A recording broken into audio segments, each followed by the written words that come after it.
to the flag. I pledge allegiance to the flag of the United States of America and to the republic for which it stands, one nation, under God, indivisible, with liberty and justice for all.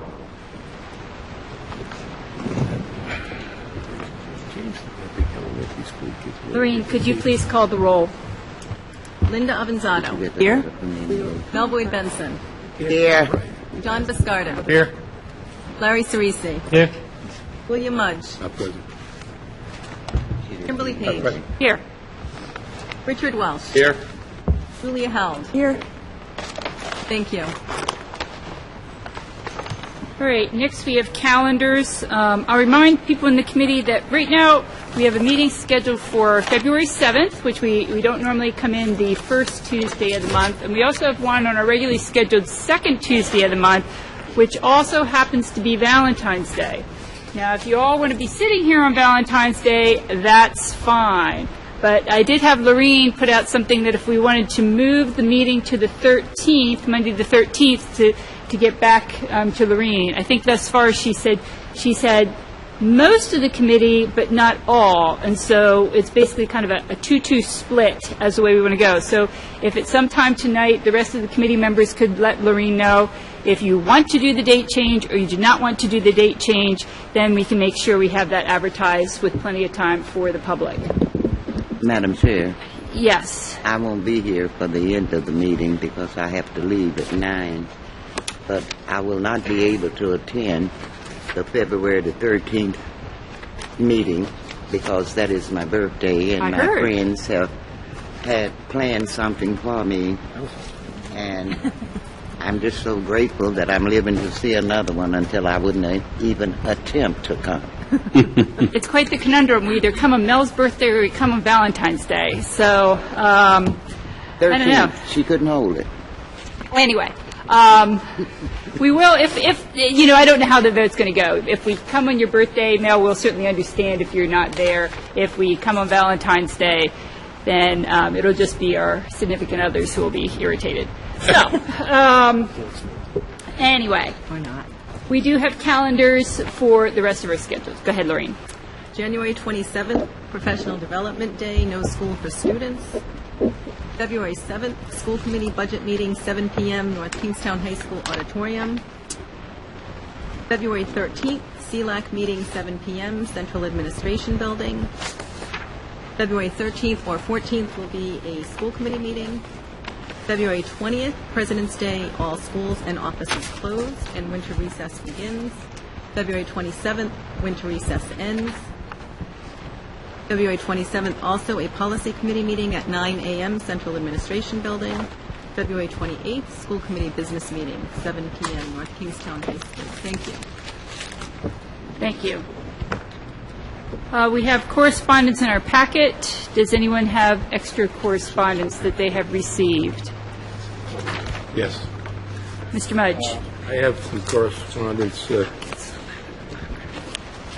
that I have the committee. I'd like the record is the letter that I sent to the Auditor General regarding our deficit reporting plan. I'd like that put that to the record. I have also for the record I'm submitting again an agenda reporting form that was in the March 8th school committee meeting concerning the roof for Davisville Elementary School, which showed an estimate of $2.1 million at that time back in August and did not indicate at all any life-threatening conditions. I have another agenda item here I'd like to present regarding the receipt of state funds for fiscal year 12. It shows that, in fact, our budget did not reflect the proper amount of state aid of $10,674,839. And fourth one is on our residential school enrollment, which I think we need to start tracking. I think I asked for this before. And this thing reflects, in fact, we have essentially, with Jamestown students, 4,538 students. However, we receive state aid for only 4,309. So these are very some substantial issues we have to track. We show here a summary of 16 children that go out of district to other public schools. We showed 66 kids going to charter schools.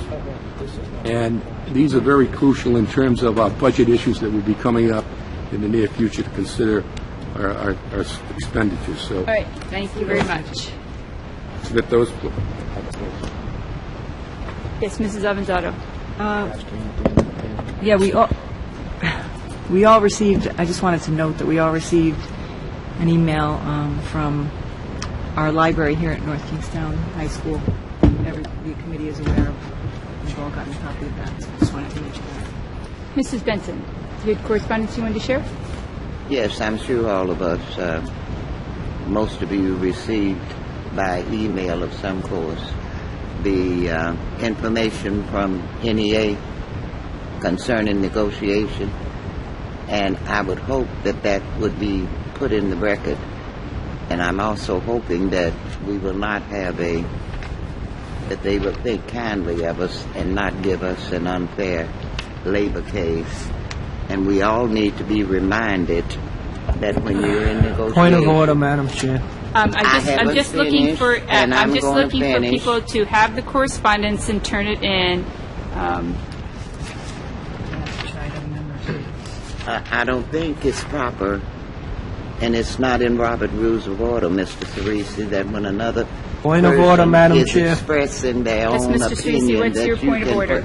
bring Could you a please- point of order. Could you There please- is a copy of the letter that I'm sending Thank you very much. down for to be placed in the record, which will All right, we remind have all the, of us the to be careful correspondence. of what Mr. we Cerisi, write. what's your point of order? Could you please keep the committee members on the agenda topic, please? This is not correspondence. This discussion is not correspondence.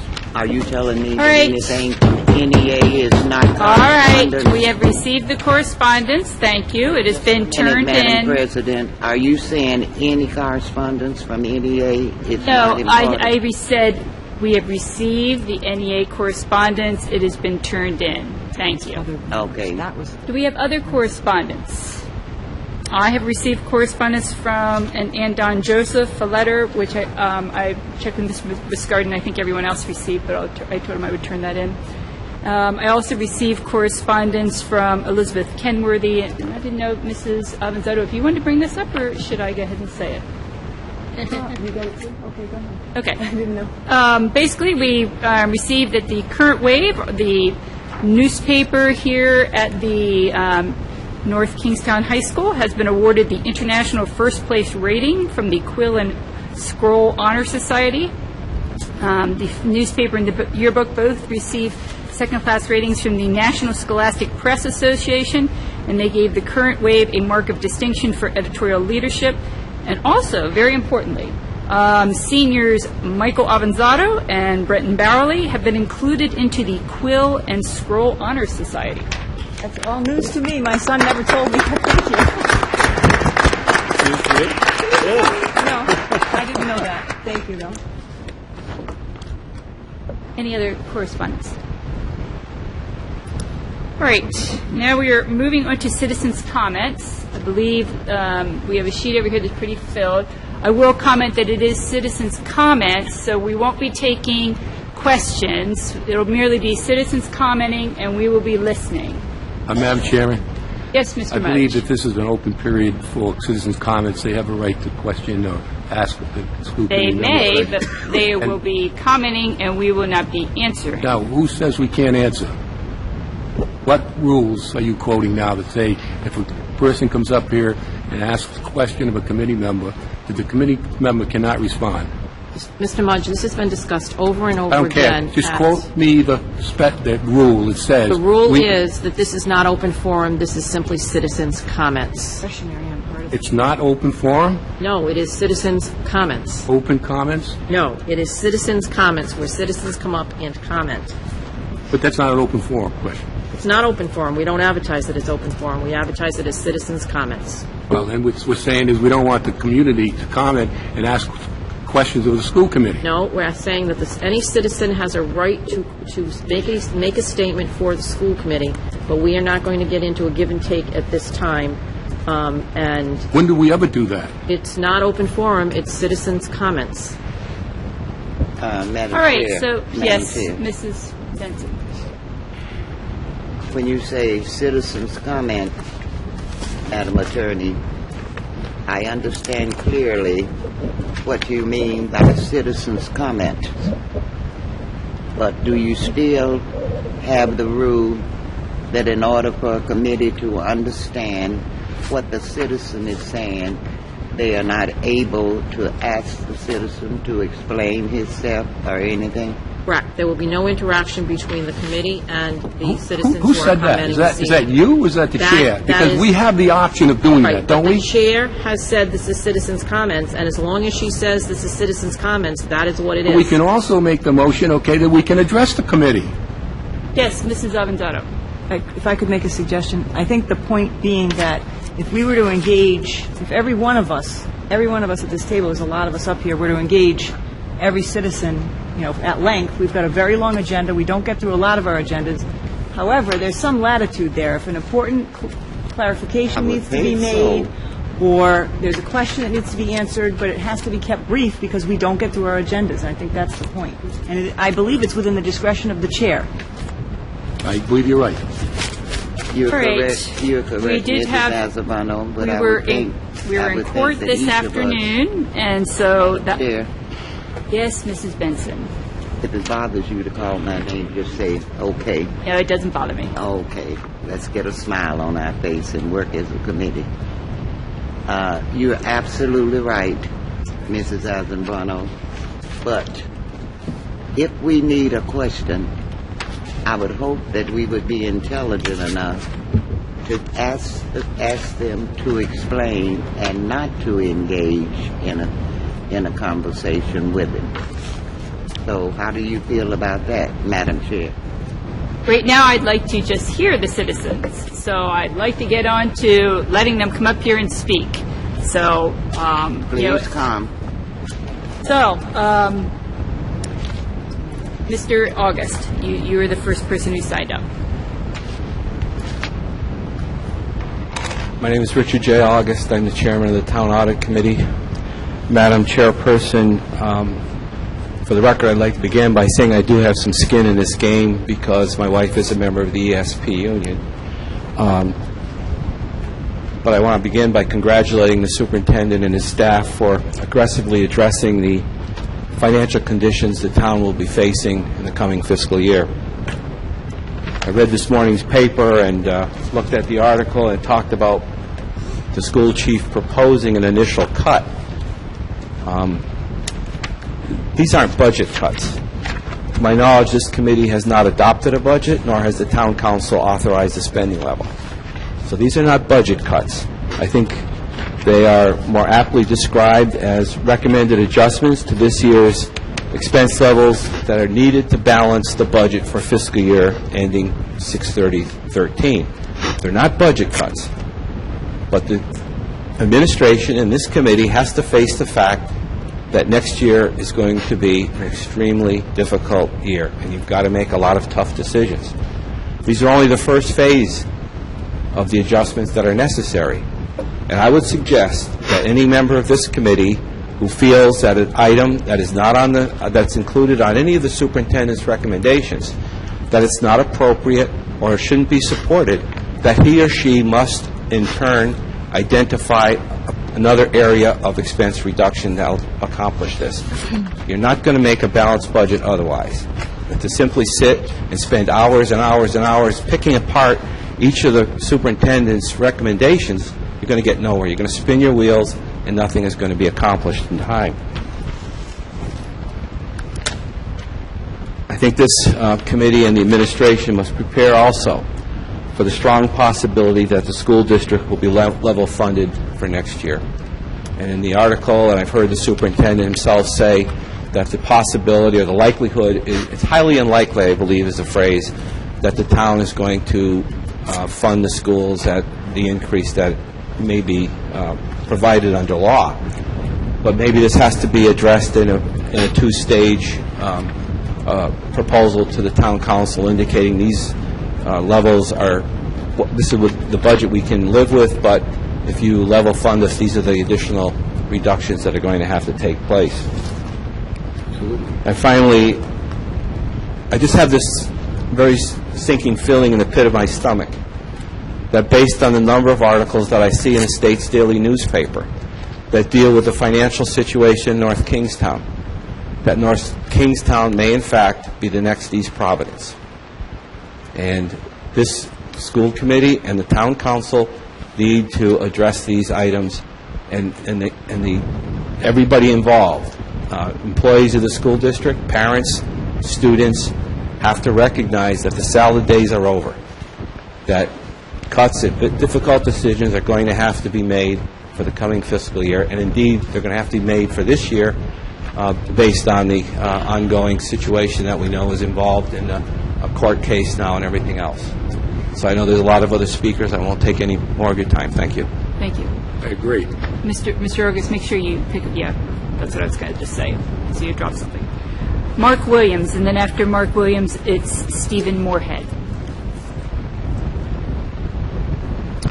Thank you for the chance to talk. I'm a taxpayer, a parent, and a teacher. I've worked with students who have special needs since 1988, at-risk youth, essentially. I run a special program here at the high school, and I would like to point out some of the savings that the classroom that I run in partnership with the folks that work here have accomplished over the last 10 years.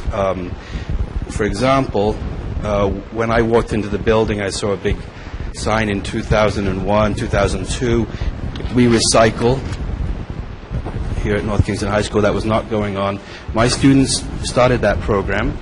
It cost nothing to the local taxpayer to get all the equipment from the state, and now it's become insisted upon by the school department in the town. But we were doing this a long time ago. Okay, we were ahead of the curve there. Our room has solar power, and we cool our room that way. We save money that way. That equipment was purchased through a grant through NEA.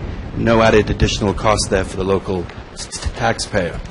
But probably the biggest savings that we've had is the partnership, as I look to be creative over the years to prepare my students to meet the transition obligations which the feds and the state oblige me to meet, is to work in conjunction with our local folks right here. So I've set up internships over the years with the maintenance department, the custodians, the food and service, and recently IT. A lot of my students, if you would ask my supervisor, Rachel Santa, she would agree on this. Over the years, if 50% of the students I work with 10, 15 years ago or more would have been sent to out-of-district placements at $50,000 a pop. Okay, so we're bringing lots of kids back in. We have an 80% plus graduation rate in my program. One of the reasons we're successful is because of the type of creative solutions that we've come up with. That sort of money is very important to be recognized, and not to. And as you try to figure out, how to balance the budget, and I'm not going to comment on that in particular, I really, really would like you to consider that. And the individuals who work with our students now will make a big difference. 1% of the high school students, of all students, go to a vocational high school. 1%. Hasn't been any difference in the last 8 years, I believe. Okay? I'm providing, along with the folks who work in the kitchen, in the custodial services, maintenance, IT, and hopefully others. I work with some folks outside the school as well. I provide opportunities for them to learn. We will save monies on a state level in taxes and federal monies when certain individuals don't end up on welfare, don't end up locked up in a prison cell at great expense, because we pay those taxes as well. So I appreciate your time. If you could just take that into account as you figure this out. I know it's a difficult situation, and I appreciate your time. Thank you. Thank you, Mr. Williams.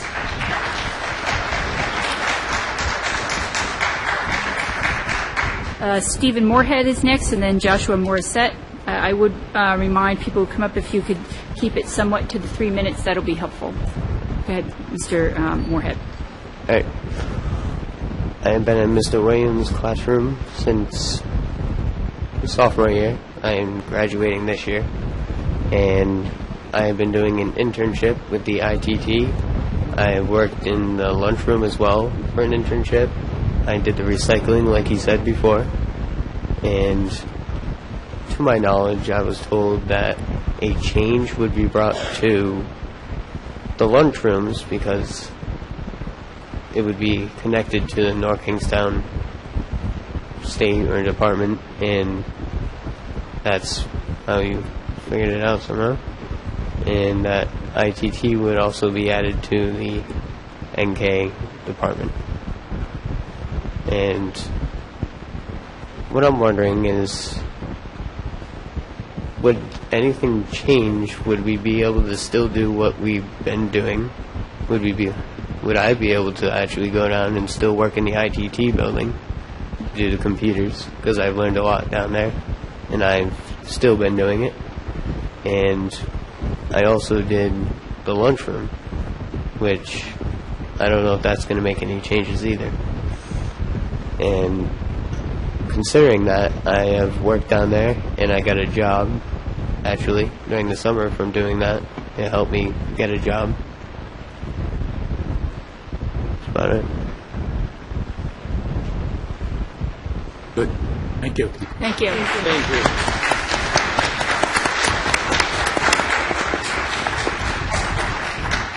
Joshua Morissette. And then it'll be Tracy Black. I know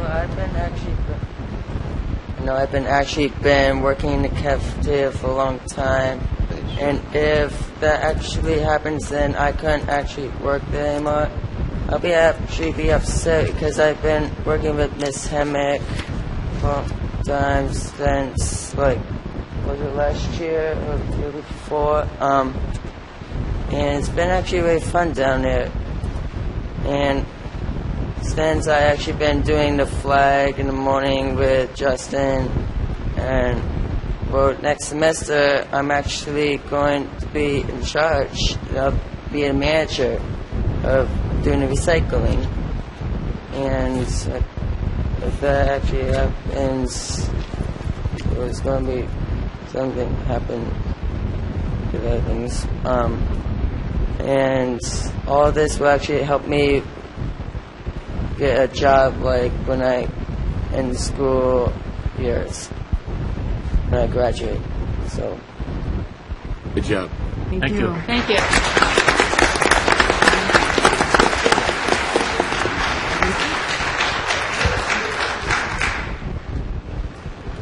Good evening. Tracy Black, thank you. And then it'll be Sandy Blankenship.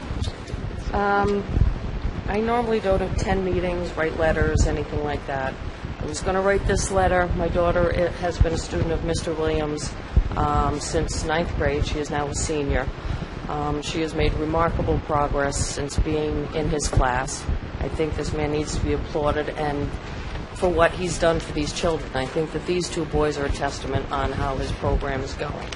I feel that the privatization of the kitchen staff, or what that program is going to elicit, that, you know, the kids really need this. My daughter needs, I'm sorry, I'm just so passionate about this right now.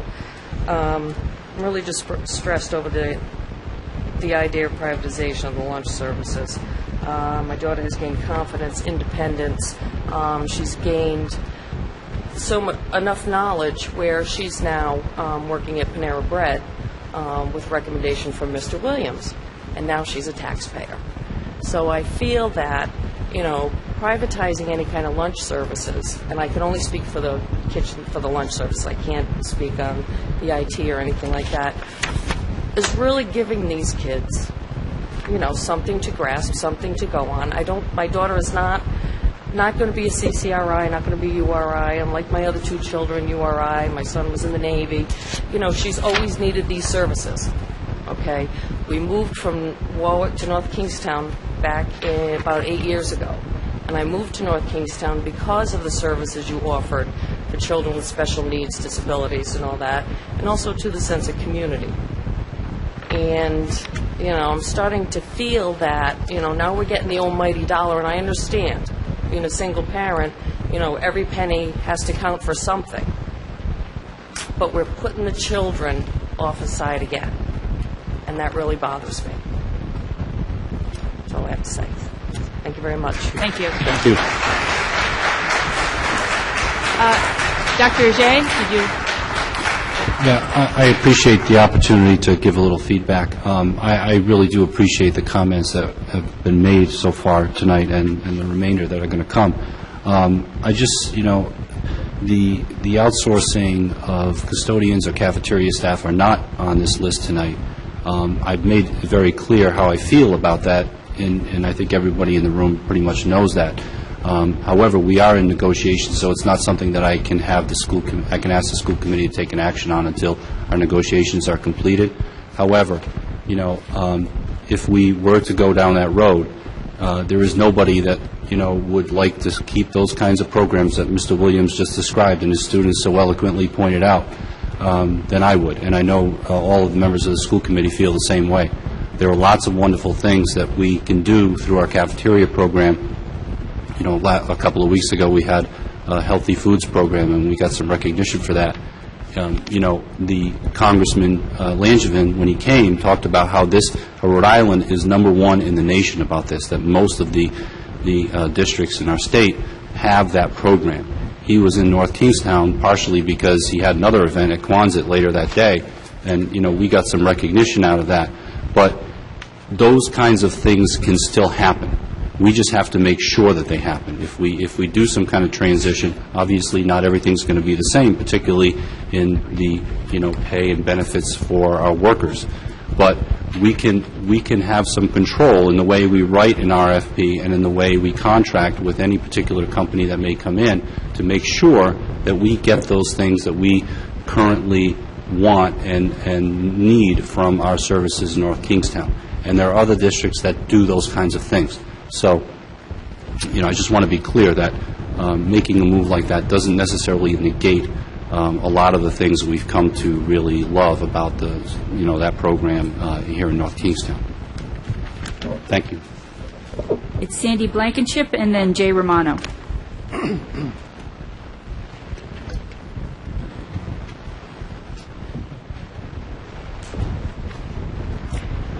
School committee members, Dr. Ajay, Dr. Humbert, and company. I would like to publicly comment on Mr. Welch's letter to the editor of January 19th. To be perfectly honest, I believe it was political grandstanding that was insulting and filled with innuendo that was not based in true facts. I'd also like to reiterate for the public a few things. The union did not plan strategically to delay negotiations. As a matter of fact, there was a letter of intent to negotiate sent on September 2010. We were also willing to meet on weekends if need be, or maybe do whole day sessions. Calendars just didn't provide for it, and that's all calendars, not just one person. The union understands the economic situation that we're in. However, it is unfair for the school committee to want the lowest paid employees to carry the burden of the deficit or face outsourcing for the custodians, etc. That isn't negotiating. That is being held hostage. The union did offer concessions totaling approximately $500,000 and was willing to continue negotiating when the school committee called impasse. The article makes it quite clear that you have no respect for the non-certified employees of North Kingstown or the amount of years of service each of them is given to this district. If you think for one moment that you are going to get the same level of dedication from outside companies at a lower cost, you are living in a dream world. It's like buying a car. There's a sticker price, and then there's the added cost of all the extra options. You are being sold a bill of goods that isn't what it seems. ESP open and close the school doors. We clean, we transport, we reinforce instruction, we feed, we maintain the buildings and grounds. We take care of the day-to-day business operations. We also volunteer a good deal of our time, making sure our students have what they need and are safe. We do the jobs that no one else wants to do. We are the mortar between the bricks from the foundation to the roof. We are NK and deserve more respect than that article gave us. Therefore, I am formally requesting that Mr. Welch retract his letter in the press.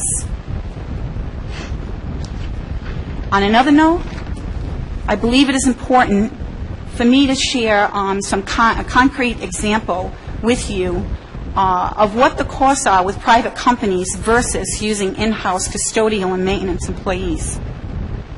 In the recent past, over an 18-month period, the school department paid McGeo's Lawn Maintenance, I'm not sure I'm pronouncing that right, forgive me if I'm not, $224,000 plus to take care of the stadium and practice fields.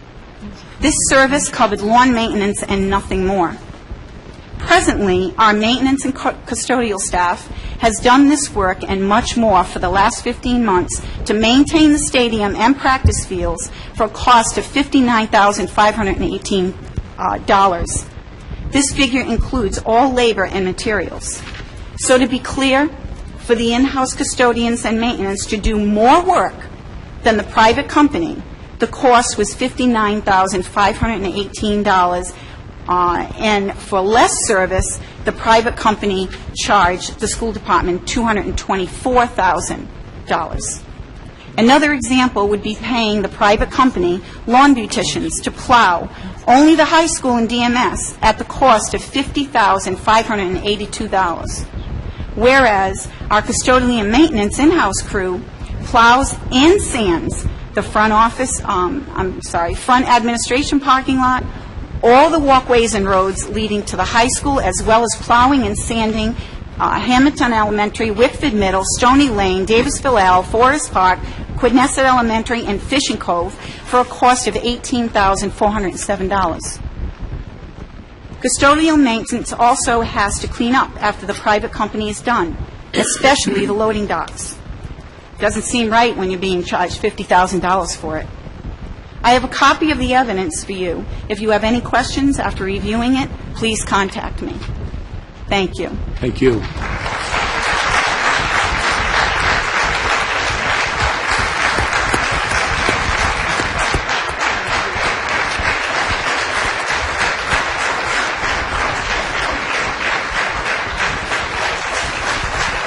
Tough act to follow. Mr. Romano, Mr. Cerisi just has one thing to say before you... Madam Chair, I'm going to reserve my comments until after Mr. Romano has had an opportunity to speak regarding what Mrs. Blankenship just stated. There is one quick clarification that I do want to make regarding those lawn contracts and maintenance contracts. There are members that are sitting at this table right now that ran on a platform of eliminating those fraudulent contracts from Dr. Halley's era, and we did eliminate those contracts and put the work back into the hands of the school department's maintenance workers and grounds workers. So when you come up here and make those kind of comments, make sure you have the history to support it. I do have the history, Mr. Cerisi, Yes. okay? Yeah. Because of the union, because of NKESP, and its officers about 4 years ago. The reason it was brought back in-house also was because we brought it forward. And yes, we brought it forward and asked for it to be taken in-house as it was bargaining unit work. And I don't want to get into a verbal contest with you. I just want to make the point that in-house is less. Madam, I have a comment. Madam?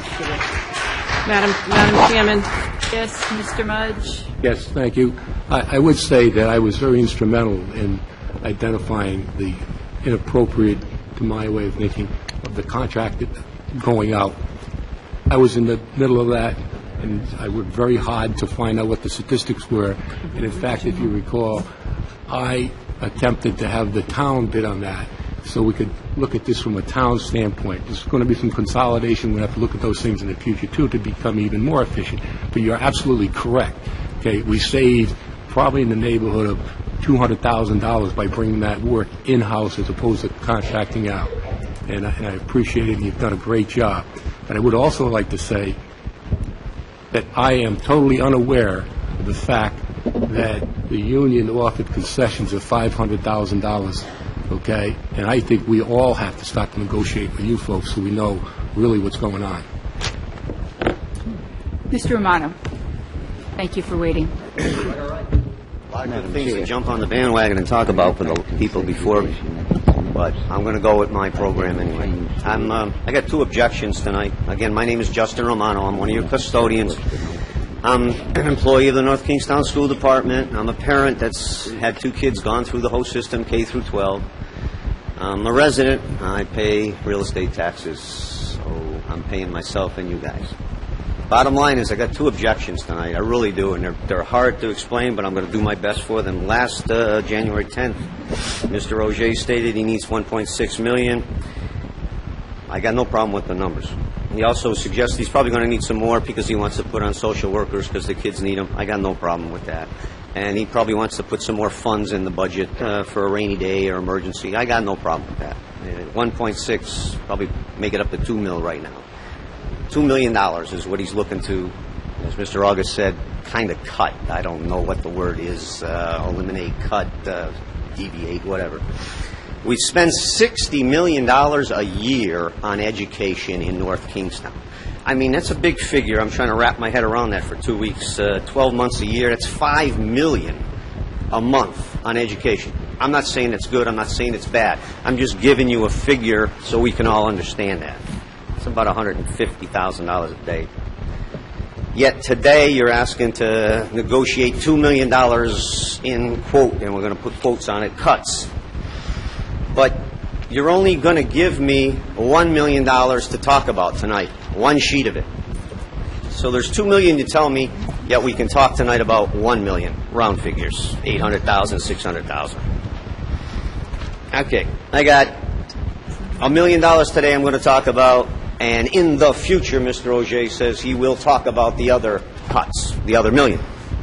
How can you, how can I, how can a parent understand this piece of paper? That's number one.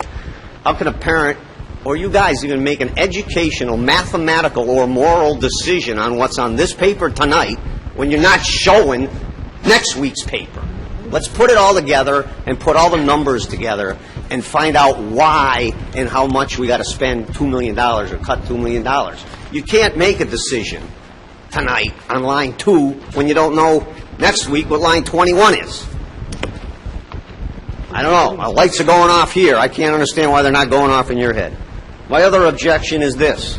Yes, everybody's been saying the ESP people, the educational support professionals, we'll call them just personnel, I can't consider myself a professional, are under negotiation.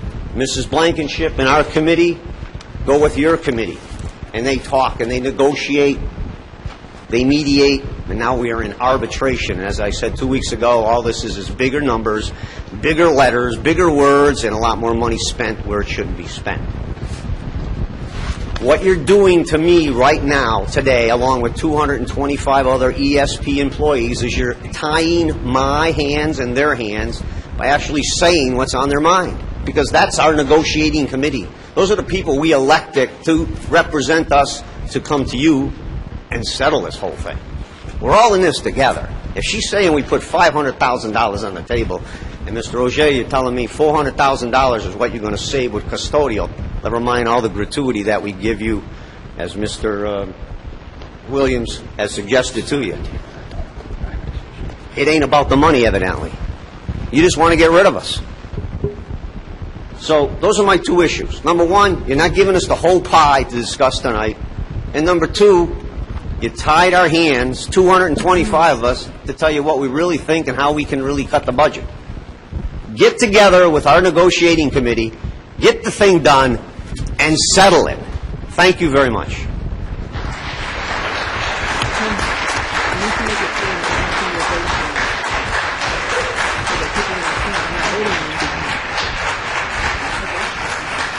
Mrs. Page? We have Don Horahan, but I'll give Dr. Ajay the floor. I'm going to make more comments about this a little later on, but I do have a rationale for why the list is only so long tonight. We're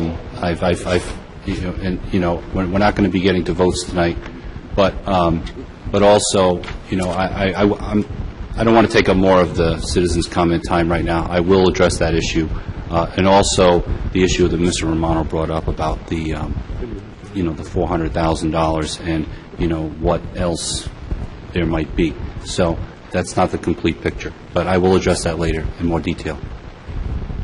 Mr. Horahan, thank you for waiting. Hello, my name is Don Horahan, and this is in reference to the re-roofing of the Davisville Middle School. This actually went out as an email to the superintendent this afternoon, but it got kicked back to me. Not because of your end, because of my end. Okay. So if I could read it just to you folks now. It is my understanding that the town of North Kingstown will be installing a new roof on the Davisville Middle School in the near future. As you may be aware, I have volunteered to offer my services at no cost to the town to assist with this process. As a concerned resident and a taxpayer with over 25 years of experience in the commercial roofing industry, I feel that I could be of value in help guiding the building committee through the process of design and installation of the new roof. At present, I am employed by Fury Roofing and Construction Company located in Providence and have been involved with the design and installation of numerous commercial roofing systems throughout the Northeast. Should you accept my offer, my employer has agreed to recuse himself from the bidding process at my request to avoid any conflict of interest. There are many types of roof systems out there today, and selecting one that offers the best quality for the best price can be difficult. I think that as a neutral party with my experience, I could provide the expertise that would help the North Kingstown School Department achieve this goal. I'm looking to meet with either the superintendent or the building committee to discuss this further. I just want to go on record with that. Thank you. Thank you. Mr. Horahan, we do have your address. I just was given a note about to let you know that the facilities committee that meets, when's your next meeting? Not one scheduled right at the moment. But if they could contact you, and then you could talk, that might be a good way of talking to them about. Can I comment just, Madam Chair? Yes, Mr. I did send a letter to the superintendent of schools asking, this is in December, asking that Mr. Horahan be allowed to inspect the roof at Davisville to start this process. And the reason I asked him, by the way, was several years ago when we had about $1.5 million worth of roofing projects in 3 schools, he was very instrumental in pointing out some issues, and I think this is, Manzano will recall this, on some of the issues that were happening and some of the estimates we had questions with.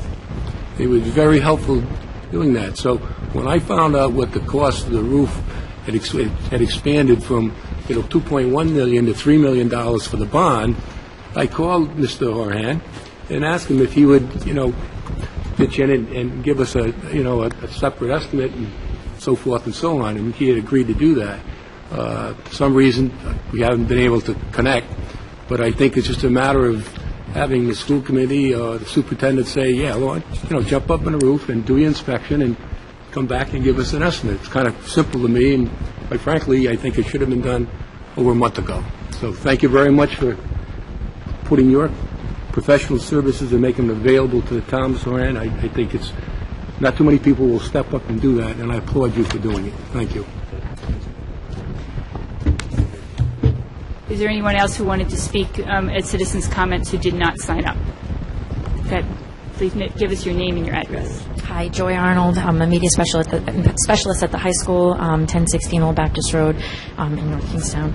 I'll read this pretty quickly. I know I've said some of these things before, but I wanted to give specific examples about the halftime media specialist that's on the list of the superintendent's cuts for tonight.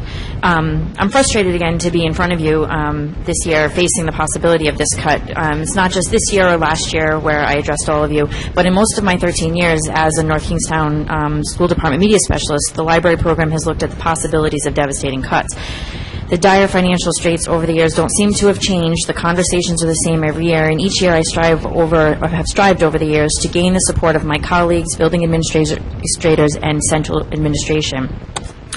Over these same years, local, state, and federal mandates and initiatives have made research and evaluating information even more integral to graduation and to classroom learning. Students are assigned very specific assignments and their proficiency assessed. Many of these assignments require students to access specific information and extract information very specifically for these assignments. Students must learn how to take small bits of information from many library materials collected specifically to meet their assignments and needs, the same way classroom teachers make sure that they cover information to meet the requirements of standardized tests. This is a difficult task for students to do because they have been conditioned by society to believe that they can find anything they need on the internet. Computers are not going to solve our problems, and it seems to be what everybody thinks is to be true.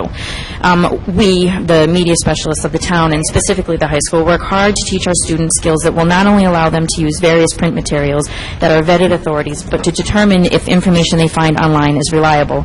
Everyday people get information from the internet and use it. Rarely do they evaluate who they are getting this information from.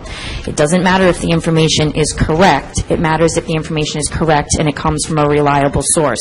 That's a very hard thing to get students to understand and to do. It's a difficult, high-level skill we work hard to teach our students, even more difficult to teach our students when faced with a reference book they cannot identify the editor or the correct place of publication. This is information that becomes more important to get right in high school when you are held accountable for the first time to do a citation or to do research in the way that they are currently expected to do it. I could go on and on with examples, but I just want to give you a couple. I submit to you that our times call for more information-savvy students, not less, and teachers today struggle to cover the content required for state testing and for these very specific assignments. Our students need your support for the library program more than ever. Our students need your help in pushing for the integration of library skills, research, and evaluation skills into classroom curriculum more than ever. Our students may not know it, but they need you to make sure they get these essential 21st century learning skills woven into their daily lives here at the high school. Since you may or may not have been here during the last NEASC visit, I would like to tell you what happened during that visit. And I was unable to get the specific wording from the report before this meeting, but from what I recall during those meetings, we were, and I'm going to use the word reprimanded, I don't know if that's right or not, in their report because we did not have before school and after school hours. We had asked for that for a number of years, but it was not approved. The NEASC team came through, and one thing I remember specifically was that they said that we, as a library, did not have before school and after school hours, and it was very important for our students to have that. We are going to be having a NEASC visit the fall of 2013, I believe. We're starting our self-study for that visit this month. And so that's one thing that I'm aware of is going to be necessary, what they're going to be looking for libraries. So we now stagger our hours to accommodate students before and after school, and usually it's Pam Rowland that's here on Tuesdays and Thursdays, the late bus days from 2 to 4 after school, answering all sorts of questions. And a lot of those questions have to do with the graduation by proficiency requirements. That schedule of before school and after school is going to be impossible with the reduced staff. In addition to that before school and after school, looking at our schedule and what we do daily, the coverage of entire classes, all of the 9th grade or all of the 10th grade for specific skills and specific assignments will be impossible. It'll be spotty. We'll do some 9th grade, but not all of the 9th grade will get the necessary skills. And for an even more specific example, I am currently correcting senior papers. Everybody knows that the high school students do senior papers as a graduation requirement. One of the biggest problems that I see with these papers is their lack of research. The paper, you can start off reading it and think it's going to be a good paper, and then you start to realize that there is no depth and no meat to the paper. They don't understand how to research the way that they're going to need to going forward into college. I have 8 papers, and I'm going to talk about a paper that I read where there are the 5 required sources on it. one interview, mostly internet. I think there was one print source, and the rest of them are internet.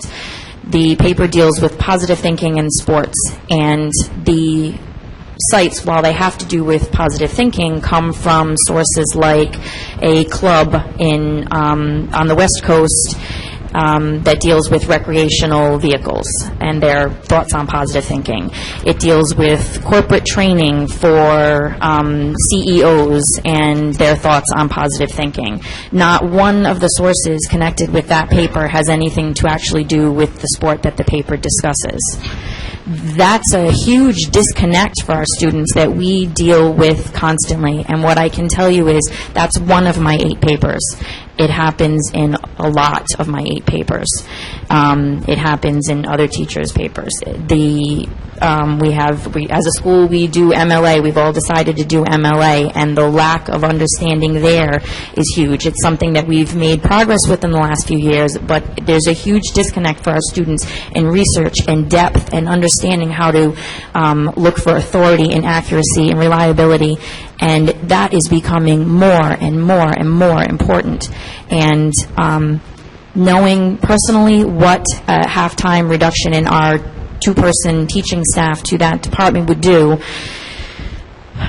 I couldn't let it happen without standing here and trying to explain to you how important that is going forward. I didn't even discuss the logistics of that room with the staff reductions and running that room and all of the different things that we have our hands into in the entire school for our almost 1,600 students. If I have another chance further at another meeting, I may go into that, but this and our students and what they are lacking and what I feel like we give to them, I don't even think I could hardly make you understand in this short discussion. So I wanted to share that with you. Thank you. Thank you.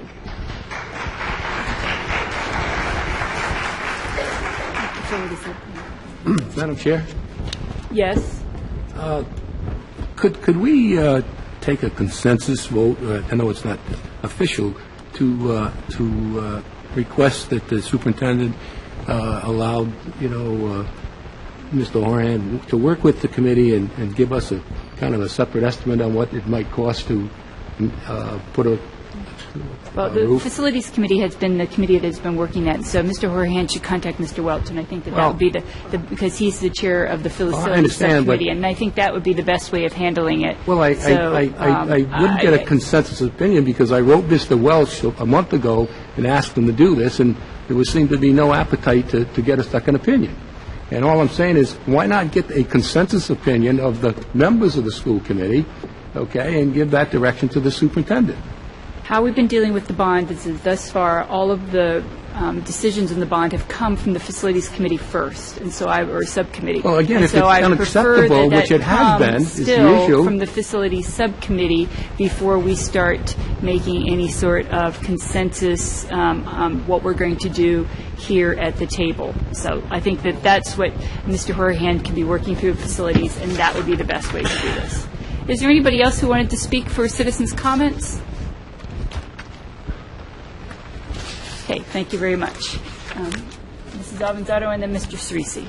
I was just going to suggest that Mr. Horahan email Mr. Welch and/or Jim Grundy, the head of the Facilities Subcommittee, so that they can talk about the things that already have been discussed so as not to duplicate effort. And there are other members on that committee that are also contractors, and he can get up to speed with what's been done. And if he wants to coordinate with them, I think that's a fine idea. Just an exchange of emails to start the discussion. All right. Mr. Cerisi, did you have anything you wanted to add? Thank you, Madam Chair. I just wanted to go back to the time I deferred earlier, and I appreciate the opportunity to speak, and I'll be as brief and concise as possible. Just to go back on a couple of things that have been said regarding Mr. August's comments. I certainly agree, and I can remember going back 3 or 4 years ago sitting until 2 o'clock in the morning, and Mr. August stayed until 2 o'clock in the morning as the school committee was deliberating budget cuts. If a committee member is going to object to a budget cut we have a long process in front of us, a month-long. If a committee member is going to object to the superintendent's recommended budget cut, please be prepared to offer a realistic offset, because the money's got to come from somewhere. We can't just say we don't like that cut and not offer anything else, or offer some pie-in-the-sky idea that really doesn't exist. Sounds good and looks good on paper, but it really doesn't exist. Secondly, not at all trying to pass the buck, but I just want to reiterate something that Mr. Welch said and some of my other school committee colleague members have said.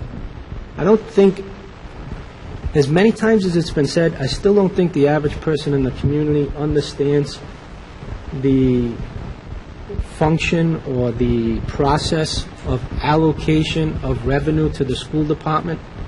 The town council is the taxing authority. They vote to raise taxes, cut taxes. They vote to appropriate the school department's budget. We make a request of what we want. They vote for that, or they vote for something lower.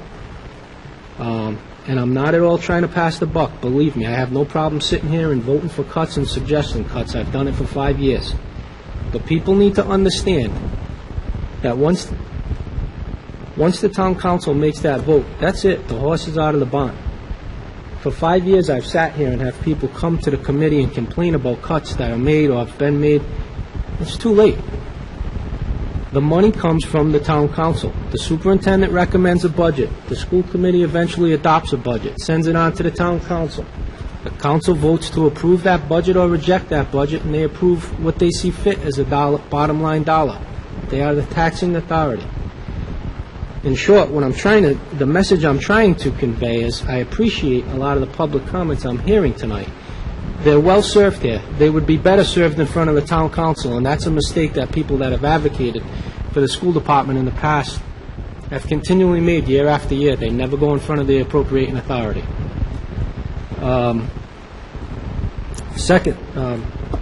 Thirdly, we have, as far as going in front of the town council, we have members of the school committee, and they're well within their right to advocate for what they believe in, who were in front of the town council last year advocating for a 2% cut to the school department's budget.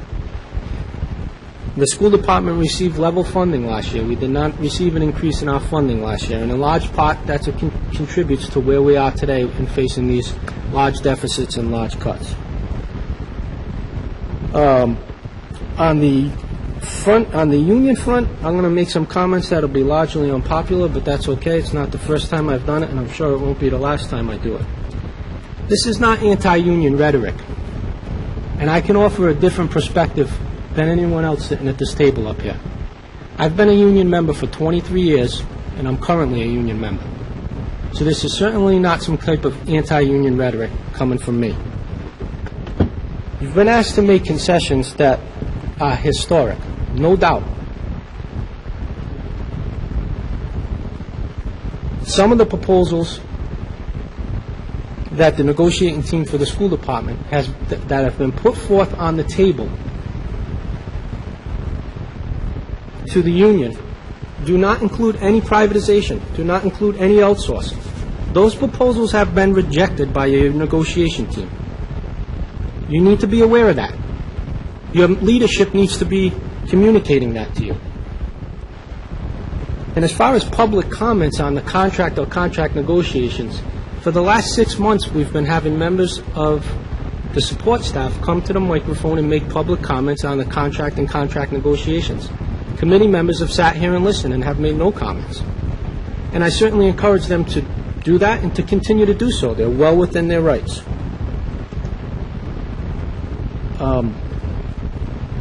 So I wanted to touch on those areas. It's not a matter of somebody had made a comment of, it's plain and simple to see, we just want to get rid of you. That's ridiculous. The subject of outsourcing custodians, maintenance, cafeteria, that has been on this table since I started on this committee 5 years ago. And people have said, well, why hasn't it been done? It should be done. You know what? Quite frankly, it's not something that the superintendent wants to do or has made a final recommendation on, past superintendents, current superintendents, and I don't believe it's something that anyone on this committee necessarily is just chomping at the bit to do and just can't wait to put people out of a job and bring a private company in. let's be realistic. The reason why it hasn't been done in the last 5 years is because really nobody wants to do it. And we've looked for other areas to consolidate and save some money. And as far as the turf contract, with all due respect, the late Dr. Camara, and I will give credit to Mr. Mudge, did a ton of research on that.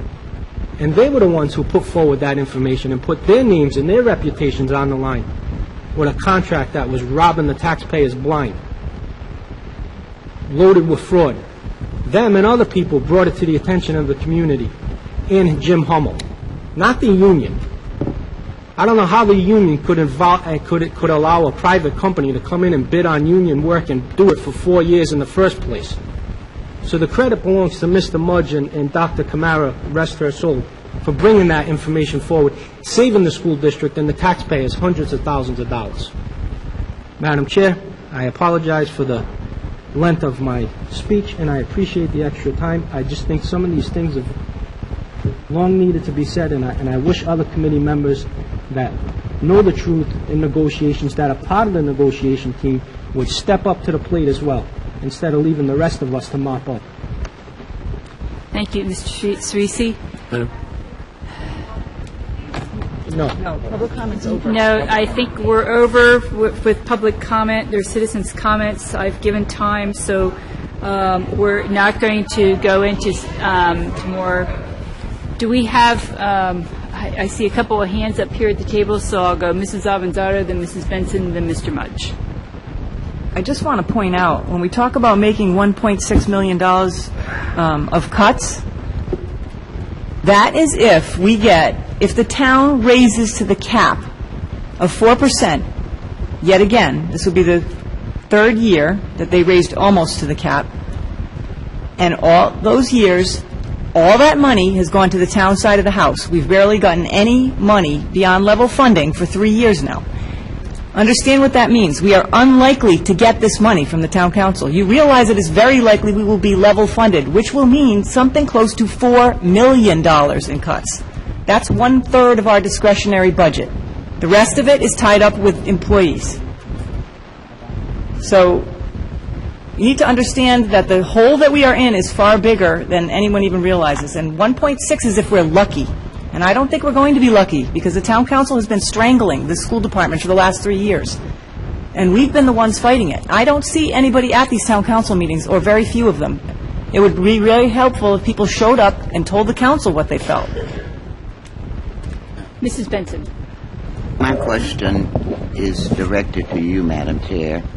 I asked you a question at the beginning of the meeting, and Could you remind me what the question was? I asked you to explain why people couldn't comment after the speaker.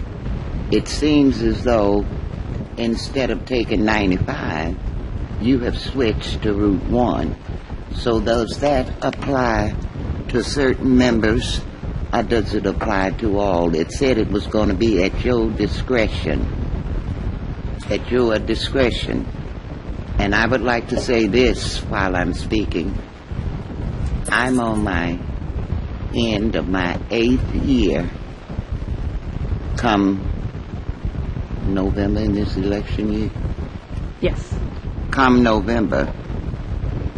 And to my knowledge, only thing related to giving jobs to people other than the folk in town was the turf. And if you have changed your rule where some can speak and the others can't, I will get back into the participation of the meeting. Otherwise, I respected you as a chair who gave me the ruling. And to the gentleman, I'd better talk while I'm talking, to the gentleman who came up and offered his service, you don't look a gift horse in the mouth, Mr. Welch. I think I would be down there soliciting his service instead of him soliciting and looking for you. Thank you.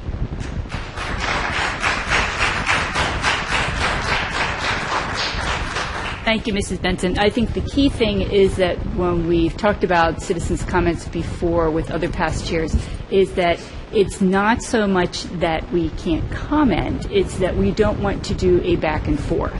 And that is because this is a citizen's comment, and then sometimes we have taken the liberty of allowing or a clarification from Dr. Auger, but we're not going to start a back and forth that there's questions. Well, if there's misinformation that's provided, then it should be corrected. I apologize if I gave you the wrong perception. That was not my intent.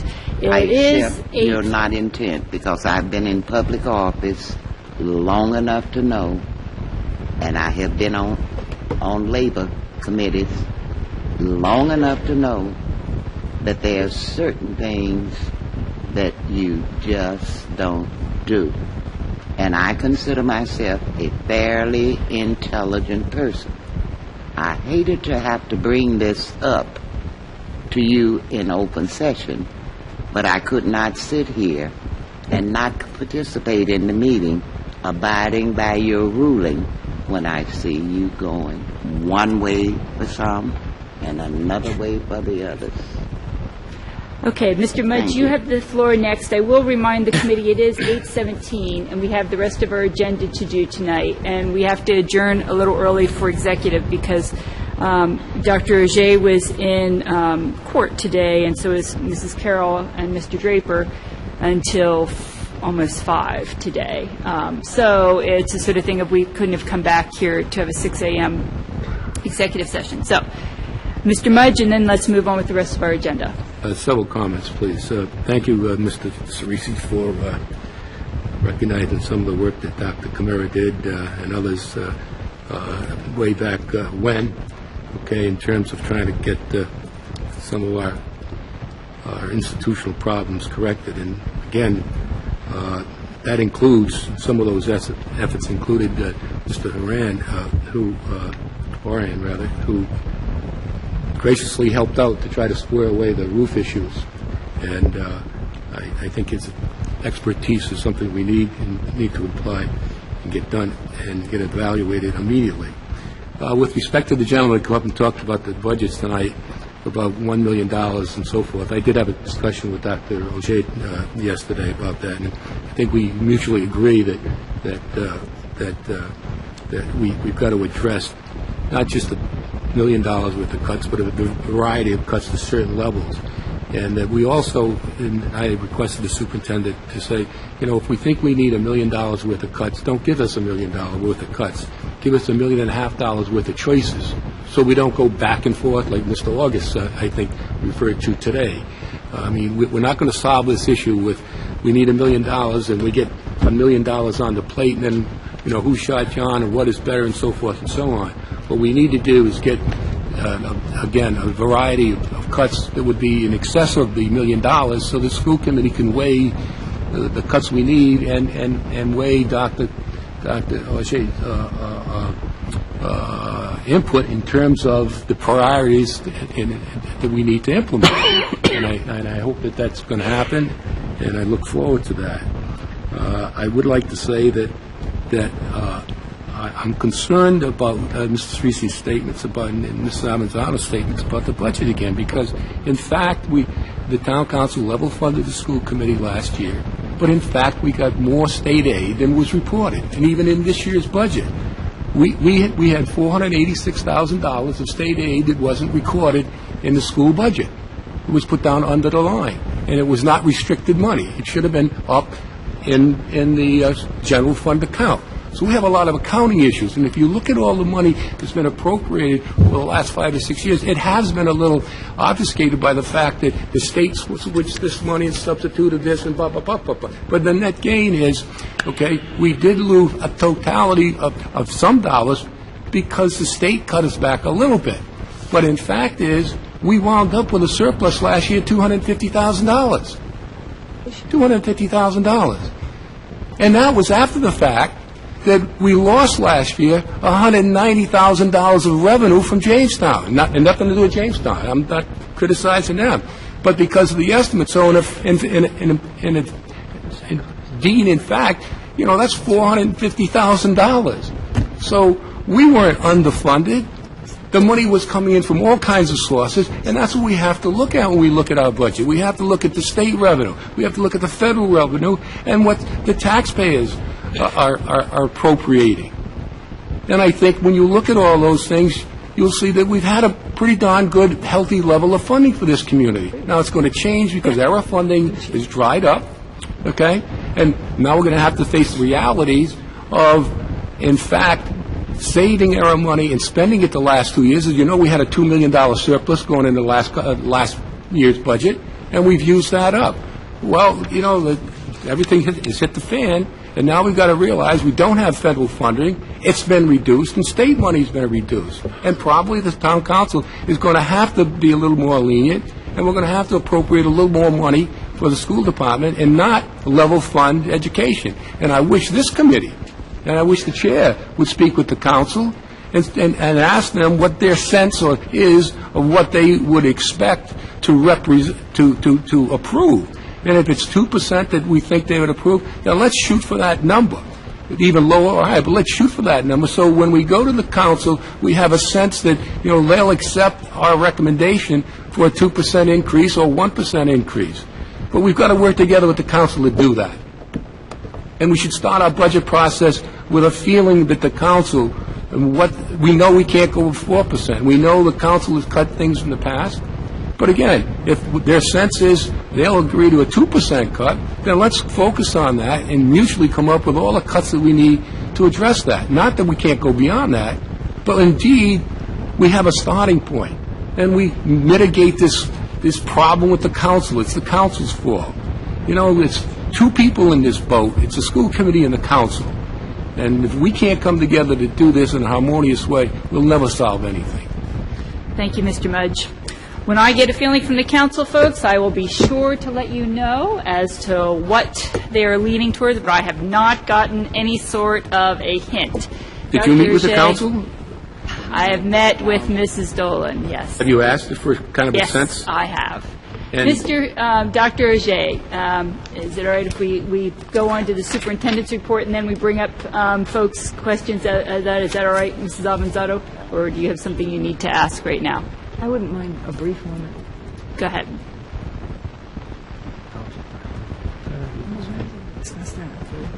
I'll defer until the budget. Okay. Dr. Ajay, superintendent's report.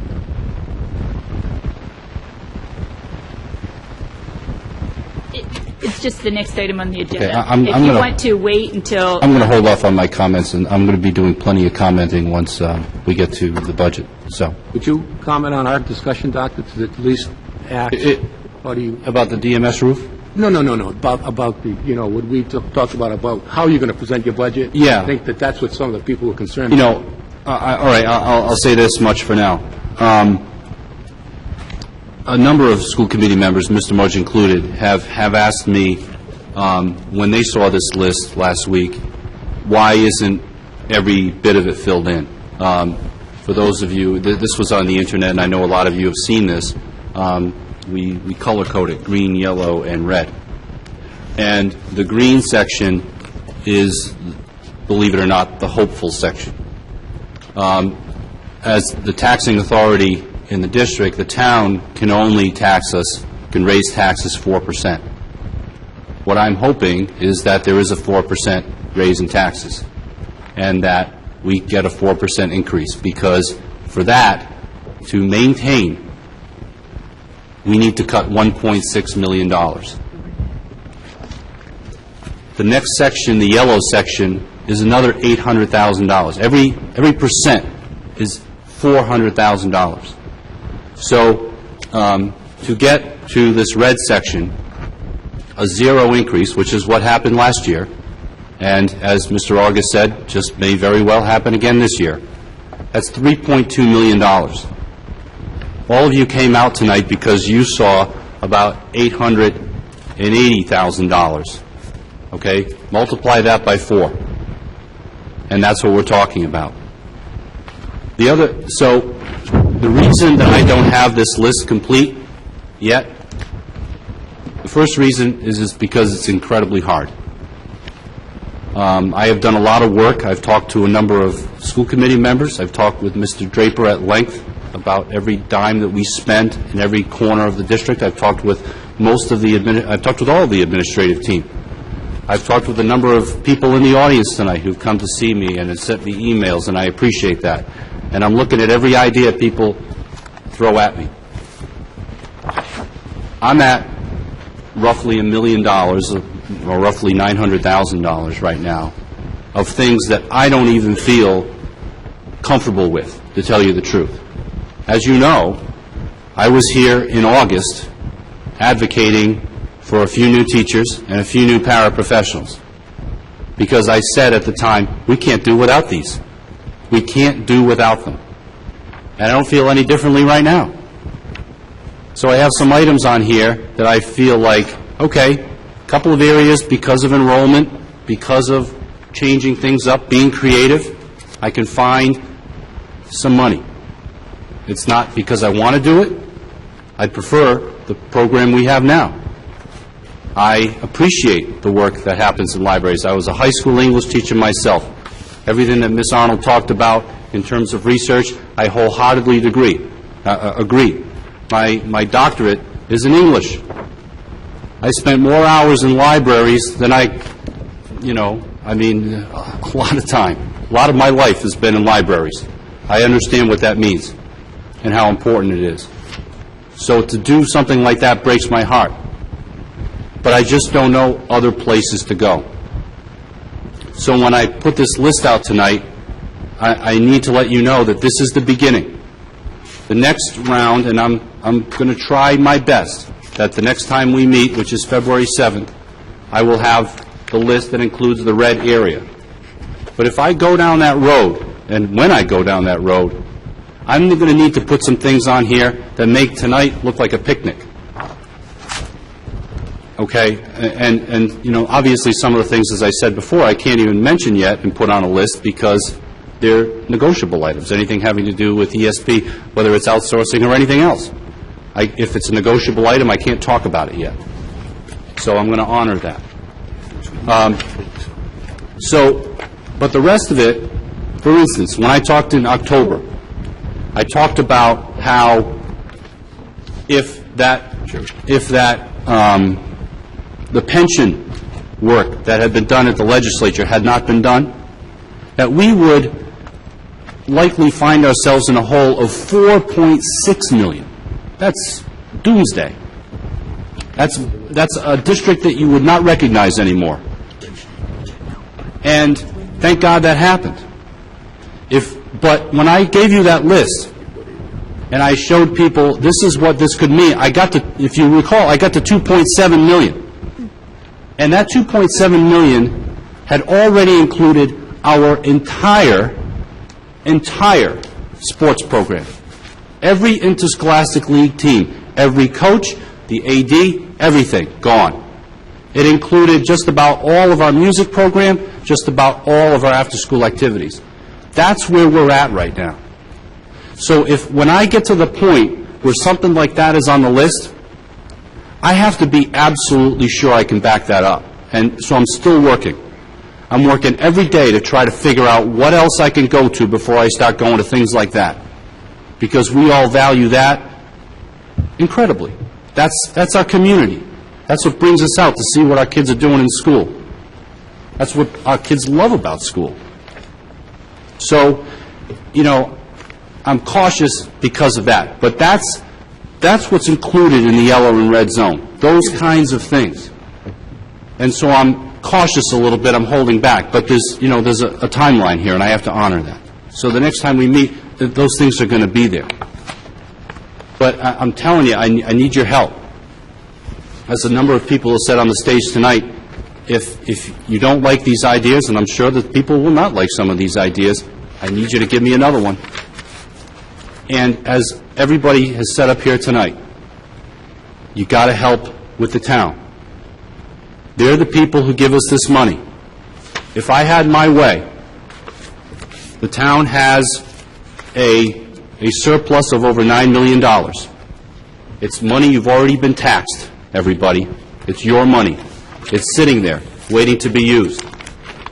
It seems to me if there's ever a year to dip into that, and I know about bond ratings, and that's an important thing, but if there's ever a year to start looking at that, for their reasons and ours, because their concerns are just as bad as ours. That's why they're going to have a hard time helping us. If there's ever a time to dip into something like that, all of these problems could go away. And we'd still have several millions of dollars in reserve funds if we need it. So there are solutions out there, you know, and the ones that the people on this stage are forced to look at bring out all of this anxiety and cause us to do all of this infighting. You know, I don't want to do these things, and I don't think anyone on the stage does either. We get in a position where there's nothing else. And so I'm continuing to look at it. If you have ideas and you want to come in and meet with me, some of you already have done that, I really do appreciate that. And people have been very respectful about that, and I appreciate that part too. And I don't take any offense to any employee coming up here and advocating for what they feel is right. It's democracy. That's the way we work in public schools, and that's a good thing. You all have to make these decisions together. So, when we get to this part of the agenda, I will put out, I'll talk in some detail about all of these specific areas that I'm looking to make cuts or adjustments or whatever you want to call them. But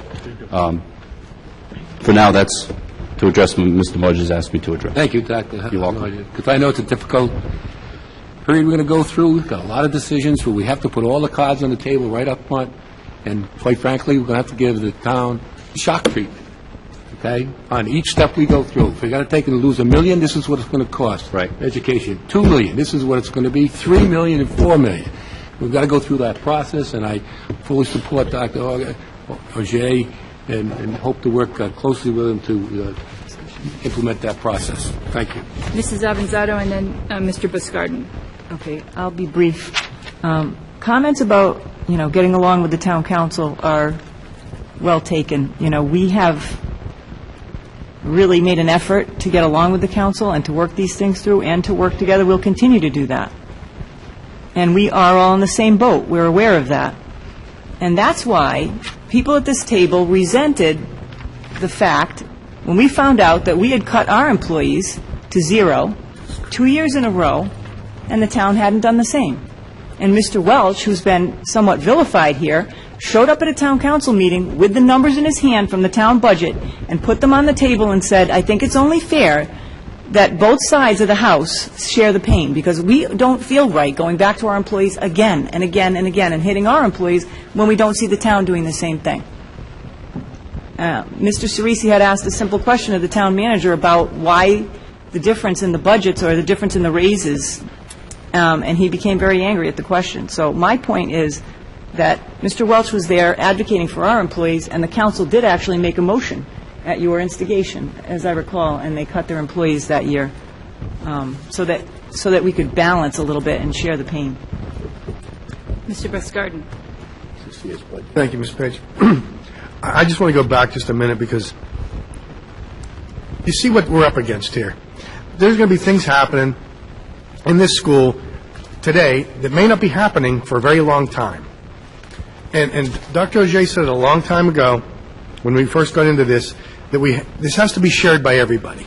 And that means everybody.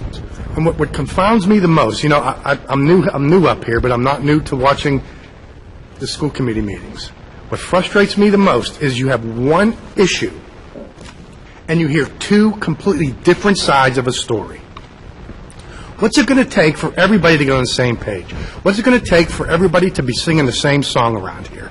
Because if we don't, things are going to change in a catastrophic way. There are going to be kids not doing things that they've been doing all of their lives. So please, I deplore everybody involved in negotiating whatever it is.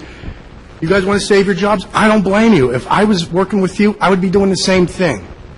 I'd be wanting to protect my job. There's nothing wrong with that. However, we have to realize that cuts have to be made, concessions have to be made, and everybody has to take part in it.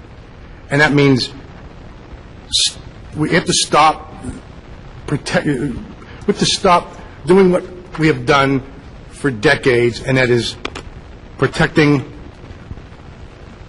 not just our jobs, but protecting our function as a union or as a school committee. There's a town council. We have to start looking at this as we're all together in this, and if we don't, we're all going to go down the same drain. That's all. Great. It is Mrs. Benson. Thank you, Madam Chair.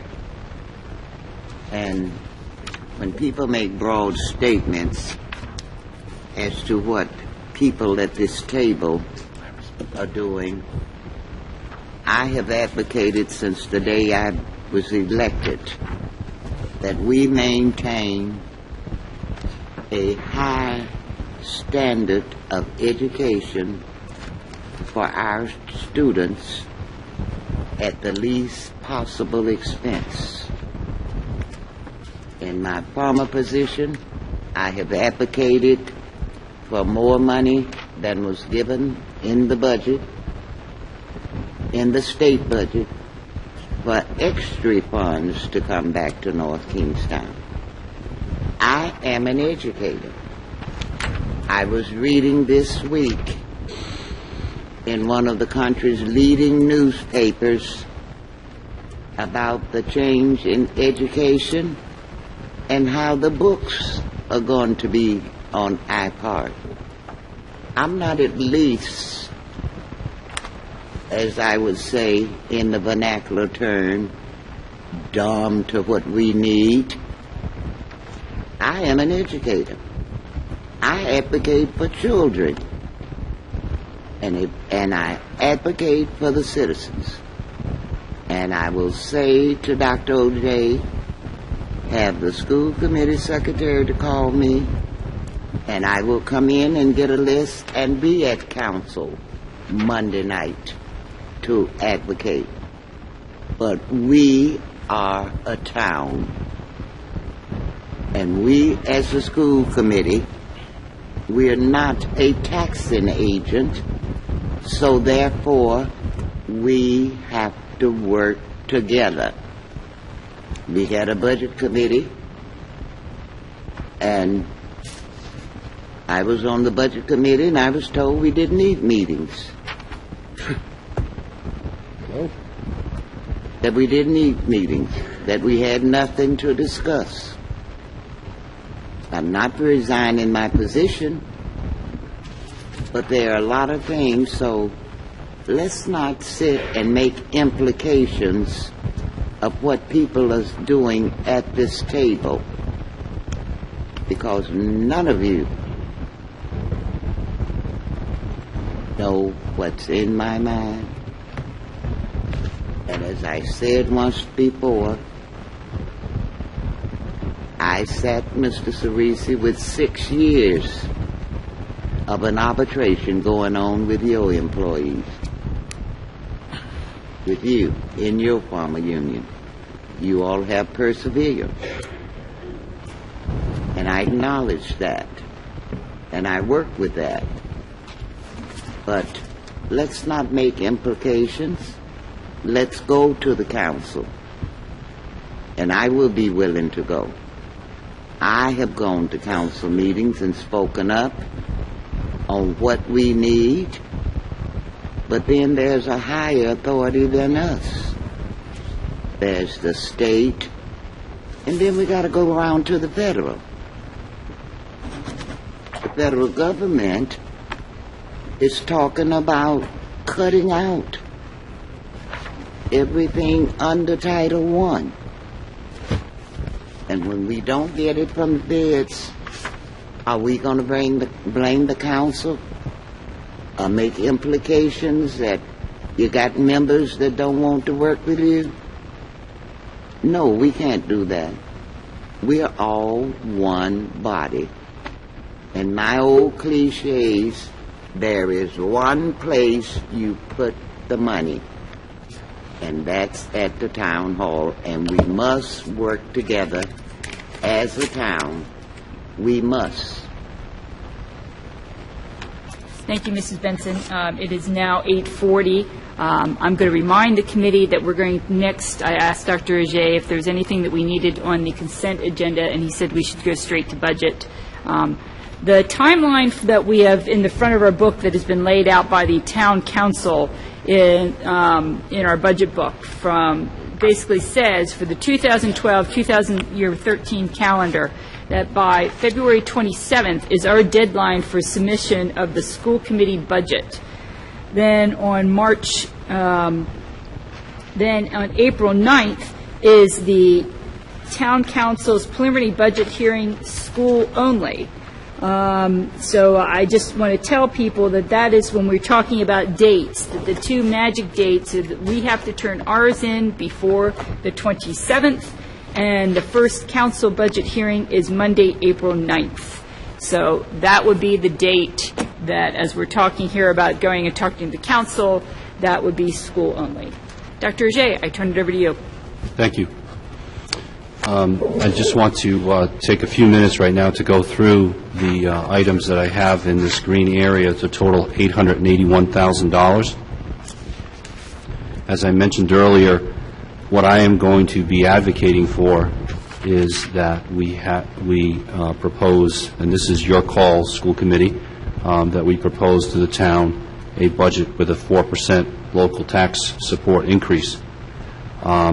The town has asked us, as they have in the past, to provide them with that model, but also to let them know what it would mean to go to a 2% local tax increase, at which point the number we need to get to is $2.4 million, and a 0% increase, at which point the number becomes $3.295 million.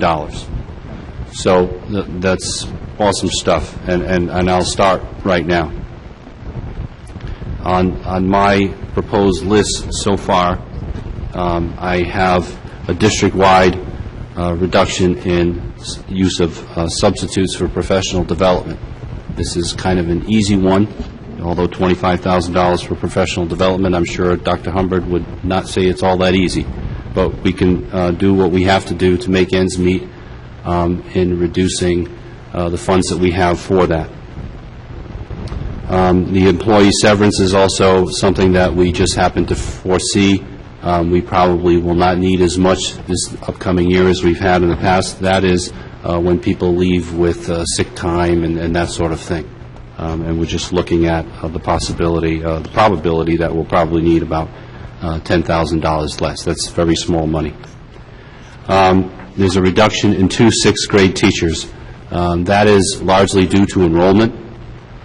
We see the case where the 6th grade, it just happens that this upcoming year becomes a relatively smaller class than what we have had, and gets to a point where the class sizes are still pretty comfortable at both of the schools, with a reduction at each school that we can manage.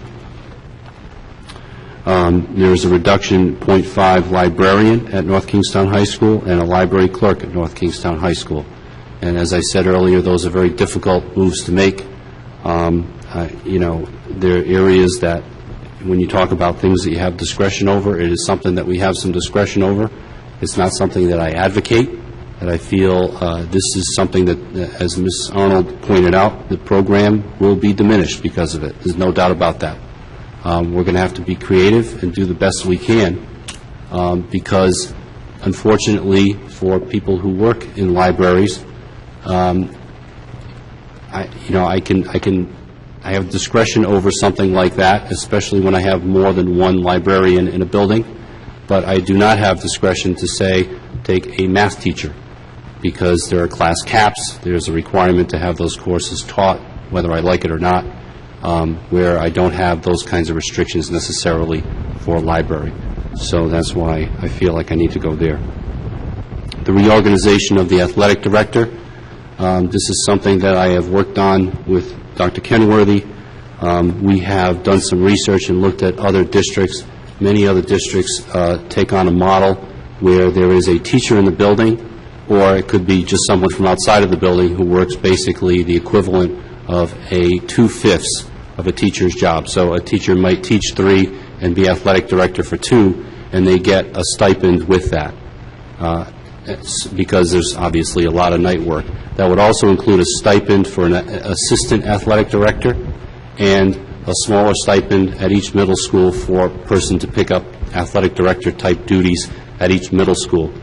What that does is it basically eliminates the salary and benefits from an administrative position, and it does that job, obviously with less funds, to the savings of roughly $50,000. It's, something we felt like we're a big enough district where we could see the need for one person to kind of on an administrative level oversee all of this. We're getting to a point right now where we don't even have that luxury. So I am advocating that we try this way of doing things. I have seen it work myself at the high school that I used to teach at, and I know that a lot of districts do it this way, and with good reason, because you have a larger group of people overseeing this work, and you can do it for less money. I have a reduction in .2 art at Davisville Middle School. That is an area where if you include it with the next one, where there's a transfer basically of .2 from PE and put that in technology. So it's a reduction in .4 and addition of .2. Talking with Ms. Logan, she feels that it is important to add a technology class for her UA sections, but to do that, she can, particularly, like I said, with the enrollment down in 6th grade, can find a way to make her schedule work with one less art class being taught and one less PE class being taught. Doesn't mean that we're ending art or PE at that school. Dr. J, could you explain what UA is? UA is Universal Arts. So those are courses that would include technology, wood shop, library, music, all of those things that you might call electives. It would not include math, English, social studies, and science. There is a transfer of a point, a half of a clerk at Davisville Middle School, where that person presently is shared between guidance duties and media center duties, and an addition of that .5 at Quidnesset Elementary, a school that is growing in population, has a great need for front office staff, and really needs to have at least a .5 addition in the front office. There is a reduction, .5 elementary music teacher. I will do everything I can to avoid having this mean a diminishment of our programming. It basically means we're going to stretch the current music staff we have for elementary thinner and still give kids some kind of a program in music. But that will be a challenge for our principals, and they understand that. This is something that has actually already been done, a reduction in the supervisor of plants and grounds from 1.0 to .49. That basically has gone from a full administrative position to a part-time position. And that is something the committee has actually already voted on. It just doesn't happen to be in next year's budget yet. The next item is a reduction in 2 elementary teachers at the elementary level. I feel confident looking at the enrollment projections for next year that I can find 2 staff members from the teaching staff that I'd love to have them, but I will not absolutely need them.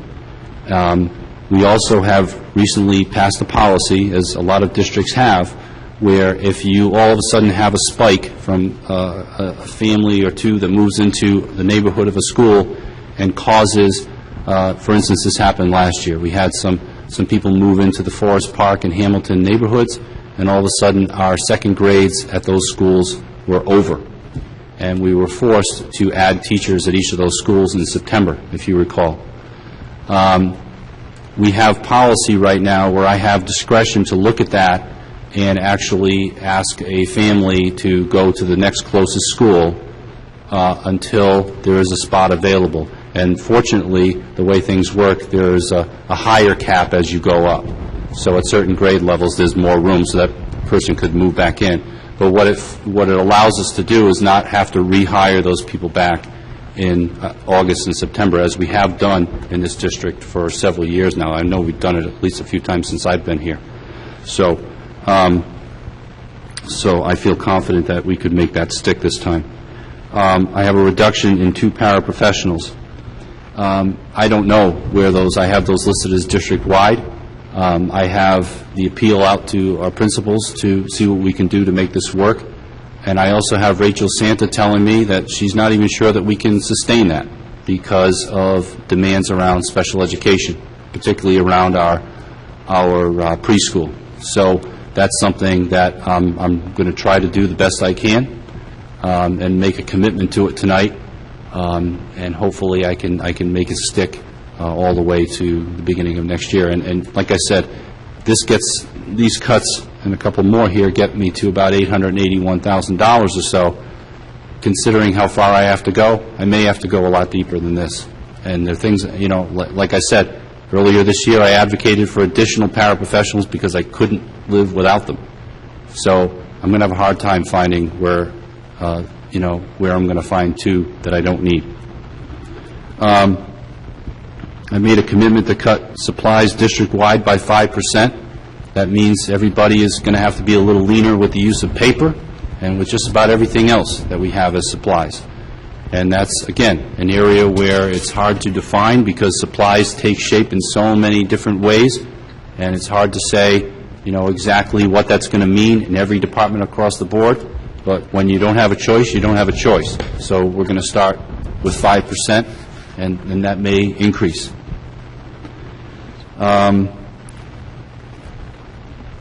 The next item, transferring transitional students from Perspectives to Davisville Elementary School. I want to explain a little bit about that. I'm currently working to come up with a plan for the future use of Davisville Elementary. As you may know, we have our COSY program there, and we have a preschool program in that building called NK Connect. And those are really great programs, and it's nice that we have the space to use it. I'm currently working with a group of people, and we've had these meetings in the fall to talk about the use of that building where it could be self-sustaining and actually bring income into the district and keep the kinds of programs that we would, that reflect the mission of the school district, like the COSY and like the preschool program. Another program that I'd like to move into that building is bringing students who are currently 18 and older, who are getting job coaching skills, and they may have already actually left the high school, but we own them till they're 21 years old when you're dealing with special education situations that are that profound, and they get job coaching skills, and we outsource that to the Perspectives group. We're looking to bring that back into the district. Rachel Santa has a plan to do that, and that alone, just in the first year, would save us $100,000. So, we talk about outsourcing and bringing things in. There's an example of, where it is actually a benefit to bring it in to the district. So, regardless of what, there are some details about the plan with Davisville Elementary that I'm not at liberty to release yet, but I'm on the verge in the next few weeks of detailing a plan, which I hope will help us with possibly $100,000 to $200,000 more in the right direction here with the use of that building. So when I know the details of that, I will obviously be bringing that before the committee and before the public, and as well to the Davisville Elementary neighborhood to let them know, what I have in mind. And but regardless of what that overall plan would be, a great use for that building would be to bring these transitional services there. And we could see first year savings of $100,000. In out years, even more than that, 200, maybe even more. So that's something that I'm very excited about. Also, I've asked Mr. Horan and Mr. Draper to look at our bus service and to reduce one regular ed bus. And that basically means looking at our routes and doing the best they can to find a way to combine routes if they need to, be creative, and we may have to go further down that road. But but this is a start. And so, these are the things so far that I feel, we can do without getting incredibly overly dramatic just yet. But as I said earlier, the rest of this list is still to come, and then it really gets much more difficult. If I didn't feel it was much more difficult, I'd probably already have other like things on here. I feel that once we get through this list the way it is right now, I don't know about reductions in teachers, paraprofessionals, clerks. I can't see any place where, even with a lot of creativity, I can do more reductions than that. In the case of teachers, for instance, I can only reduce by 7.5 after retirements are done. So there are certain contractual obligations that I can't touch. So it's been mentioned a couple of times on the stage that there's only about $12 to $12.5 million out of a $60 million budget that's even discretionary. That doesn't mean you can just take $12.5 million out. Every one of those things would hurt significantly. But, for instance, I can't just by myself propose, okay, we're going to have everyone pay 50% copay for health insurance this year. Those things are contractual. We can't do that. That's what we mean by it's not within our discretion to touch that. Those things are already contracts that are written, and we can't touch it even if we wanted to without, a lot of help from, different unions and all that, and I don't even want to go there. So, you get down to it, and you have the remaining things are those things that are the after-school things, the discretionary things that involve clerks and paraprofessionals and cafeteria and custodians, and you don't find other areas in the basic program. You can't just say, okay, kids, we're not learning math this year, we're not learning science, we're going to take away half of the teachers. Those things are all contractually obligated, class size, the whole thing. One thing that I neglected to add, speaking of class size, I think I overlooked it, number 6, is a reduction in 1.6 teachers at North Kingstown in electives. This basically means that we look at our courses and those things that are not mandatory courses for students and say, okay, if there are areas, I think generally the number is about 15 or 16 kids and we run a class. What I'm asking the high school to do is go up to about 18 or 19. And that's when you run the class. If you have 15 or 16 kids, that class does not run, and those kids have got to find another class to fit into. Hopefully it'll be another section of the same thing, and instead of the average class size for the elective being around 21 or 22, now it's about 25 or 26. You can still make it work, but it's harder. And to tell you the truth, even in a building as big as this, with as many classes as we have, with all the kids that are in there and all the teachers, it's hard to find 1.6. That's 8 classes that would not run, that are currently running. So, and one of the reasons it's hard is that Dr. Thornton has asked them to do that last year and the year before that. So, we're really getting tight now. So, these are not easy for me to propose, and I'm sure the next part of this list will be even less easy and more drastic. So, I hope that you can support me on this, even if it is reluctantly, and continue to work together to find places where we can get to, at the very least, 1.6 million, and then let the town council know just what it would mean to go further than that. Thank you. All right. It's now 9 o'clock. We did have an executive session that we put off. So my question to the committee is, do you want to take some questions until 9:30, or do we need to go into executive session now? I'd like to ask them a couple questions, please. Ms. Carroll, is what we have to do, can we cover that from at 9:30? Yes, we'll just make sure that we just cover it from 9:30 to 10. All right. Mr. Mudge. Thank you, Dr. Lejean. I know this is going to be a really struggle, and we've talked about that, and that's why it's important, I think, to unfortunately fill out Section 2 and Section 3 of this so that the I understand. community really understands where we're going right here. And I don't envy your task to provide recommendations, okay? And I would also say that when the superintendent provides recommendations, in the end, it is the school committee's decision. Take the best input we can from the superintendent, his educational recommendations, and if we go forward with these, it is a school committee's decision. It's not the superintendent's decision. So I appreciate that. But with respect to the list that Dr. Shea, item 6, for example, I put all this stuff in the spreadsheet for me, as usual. And if you look at, let me go back to the January 10th budget submittal, where you have the $60,222,000, okay, up on the top. Okay. Okay, next to it you have the budget adjustments. Okay, what I interpreted that to be is if you go down and look at your reductions, okay, or excuse me, the things that you were considering under the January 10th, you sum up a list of $4.8 million, of which was in the $60 million that you had budgeted for these items, right? You see that? You see your number 4.869. Did I just put it in my spreadsheet and didn't? It's not on yours. I don't have what you have in front of you. Okay.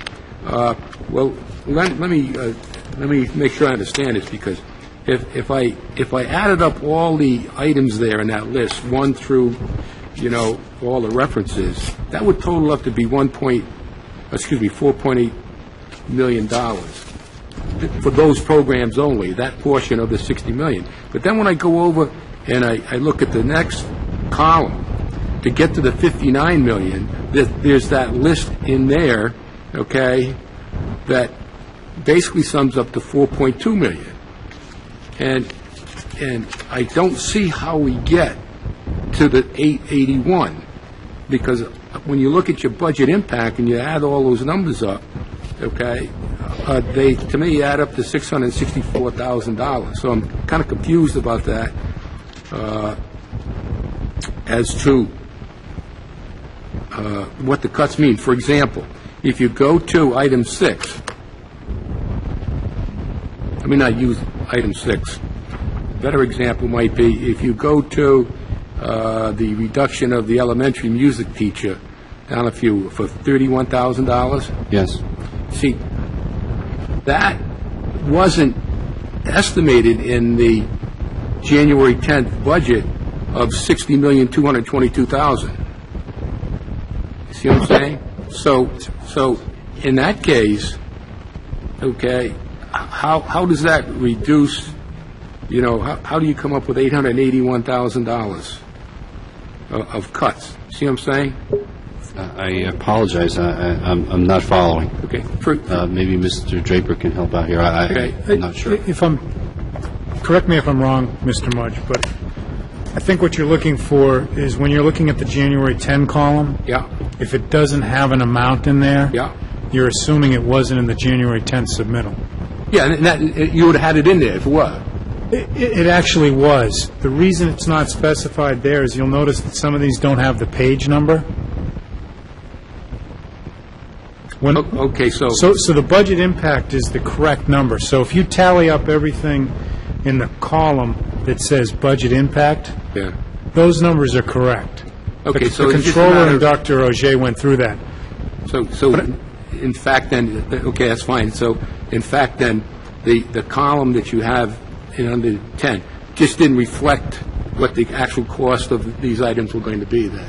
Correct, because what I'd have to do is to give you that January 10 number, I would have to cross-check it against either which school or which program, if I'm going to tell you a number as to what it was in January 10, and that cross-check wasn't done yet.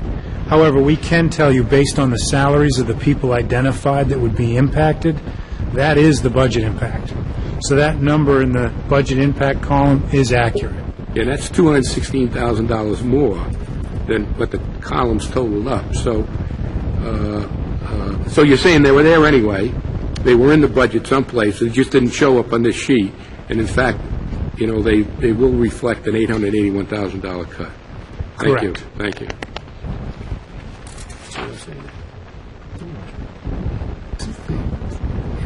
Well, I just checked your numbers, and that's what I got, so. What you got? The 881.36. Dr. Ajay, one of the things that you and you and I had spoken about, and I'll bring this up for the full committee, because a couple weeks ago we had to turn our submittal into the Auditor General's office and look at freezing spending is a rather minuscule thing, but we did speak of if we wanted to renew our National School Board Association dues, and like I said, that is merely a pittance. At the time, I said that probably we didn't need to do that. It was just a merely over $4,000. But unless the committee has some reason that we need to do that, it means you won't get your magazine, you won't get your card every year, you won't get a discount for going to the convention that I don't believe that any of us has ever gone to in my 5 years on the school committee. They do provide good resources, but at the same time, if we're looking at ways that we have to cut even just right now, that was what the superintendent and I had talked about, that probably we should not be renewing that. Mr. Cerisi. What was the cost of that again, Mrs. Page? I believe it was just a little bit over $4,000. Am I correct on that? I would certainly agree with you that that's an unnecessary expense, and by consensus, I would hope that we could remove something like that from our budget.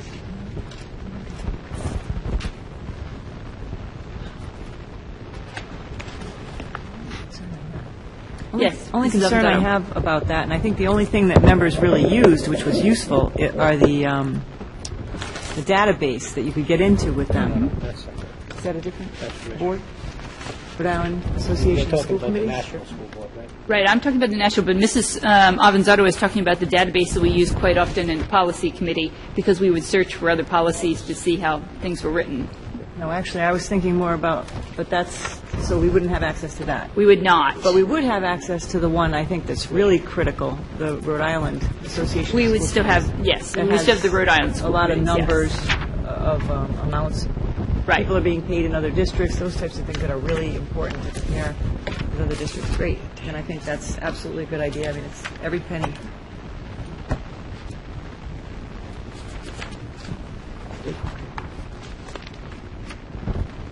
Mr. Busgarden, and then Mr. Cerisi. This is for Ned. Mr. Draper, on attachment C1E of the agenda. It's going to sound like a real silly question, but the number is 1529611, Unity Bus Parts, Supplies, Materials, Economy Ice Scrapers, Wood, $1,066. I estimate if you're spending $5 an ice scraper, you're buying 213 ice scrapers. I mean, Are they $5 though?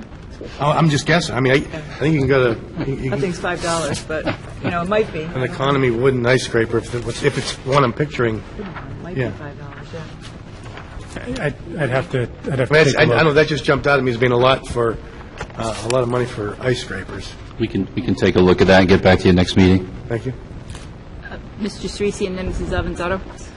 Thank you, Madam Chair. Just a couple of things I'm not necessarily looking for answers on tonight, but if we could be provided the information at our next... I'm sorry. A couple of items that I'm not necessarily looking for answers on this evening, but if we could have the information provided to us at our next meeting when we discuss the budget, as well as if it could stimulate some thought and consideration with other committee members as well, and maybe we can discuss it further at our next meeting. I'm looking at page 7 from the budget book, which is the overview of revenue and expenditures.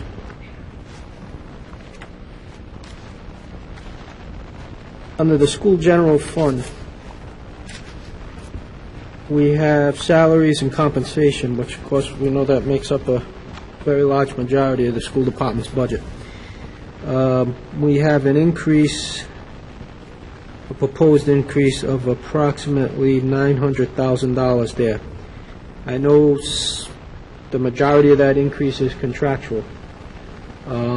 What I'd like to see presented to the committee is a breakdown of what of that number is contractual and what is non-contractual. In other words, what I'm getting at is, are there any pay raises that are in that number that are non-contractual pay raises and subject to discussion?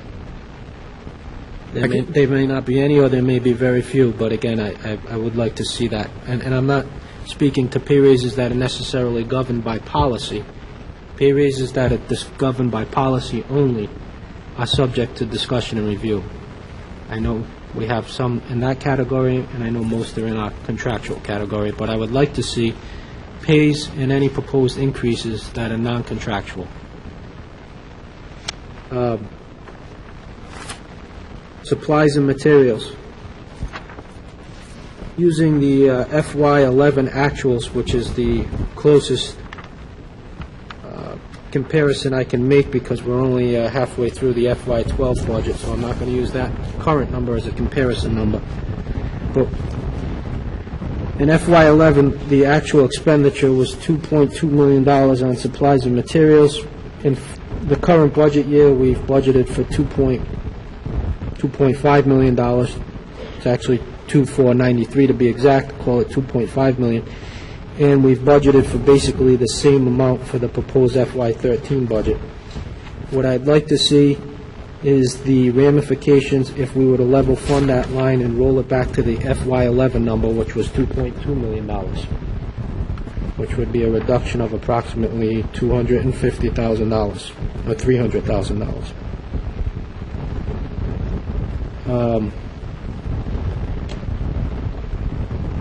Property, FY11, $415,000. We've budgeted for $502,000 for FY13. I'm not exactly sure what that entails, but again, what would be the ramifications if we roll it back to the FY11 number? Wait, what was that third item? I'm sorry, property? Yep. 57, and again, It's I don't... 502,000? Yes. I don't mean to take up much time. I'm just looking if we could have this for the next meeting. Just had a question on page 13. Actually, it really doesn't matter at the page. Gate receipts, which for revenue for athletic events. I'd like the committee to consider, and again, we could have further discussion on it as we get further into the budget process, of an increase in the price of gate receipts to offset any reductions that may be made in the athletic department. On that page, Mrs. Treacy, can I make a comment? That's on 13? Yes. I fully support that. We've budgeted for $14,000, and I don't remember the last time that we've increased the cost of admission to the... So I'm just going to roll through these items, and I certainly do want to have input and discussion on them, but if you could just let me get through this. I'll come back. Thank you. I'm a little bit confused on page 77, Mr. Draper. It looks like this is the food service. If I look at FY... Give you a chance to get there, and I'm sorry. If I look at FY11, the bottom line there, it looks like the deficit for that particular year is $6,617. Am I just want to make sure I'm following it correctly. Yeah, what happened is... I know we transferred money in to offset the deficit. If you look at the fund transfer in, yep. If you go up to the top where the revenues are, yep. You see a transfer in FY10 $122,000, in FY11 $160,000. Okay. What happens? So the committee understands. What happens is we'll do a fund transfer at the end of the fiscal year based on what we think the loss is. Right. When the auditors come in, they say, based on your inventory, this is what we valued it at. Right. And as you can see over the course of FY10 and FY11, it's plus or minus $8,000 to $6,000. So the deficit is actually truly $166,000. The reason it reflects as $6,000 is because we transferred $160,000 from fund balance. Is that correct? Correct. Okay. Yep. I was looking for a better understanding there. The other question I had might be more for the assistant superintendent to look at, but our summer school, remedial summer school services, is, I believe it comes from an enterprise account. That, to my knowledge, when we've discussed this in past budget years, is supposed to be revenue neutral. In other words, the tuition that we take in offsets the expenses. It looks like we're running a deficit in that area, or showing a deficit in that area, so I would ask that we look into that and do what needs to be done to offset the deficit, whether it's... Excuse me, Mr. Reese, what page is that, please? I'm sorry, okay, thank you. So I'm... 78. So I'm looking at whatever the recommendation from the assistant superintendent or the superintendent would be on that to offset that loss, whether it be to increase the tuition or if there's some cuts that can be made in the expenditures. But I certainly don't want to see taxpayers paying for students that fail the class during the school year and they're being afforded the opportunity to take it in the summer, which I certainly believe they should. But I don't think we should be paying for it again. I think it should be paid for by the students or by the students' parents.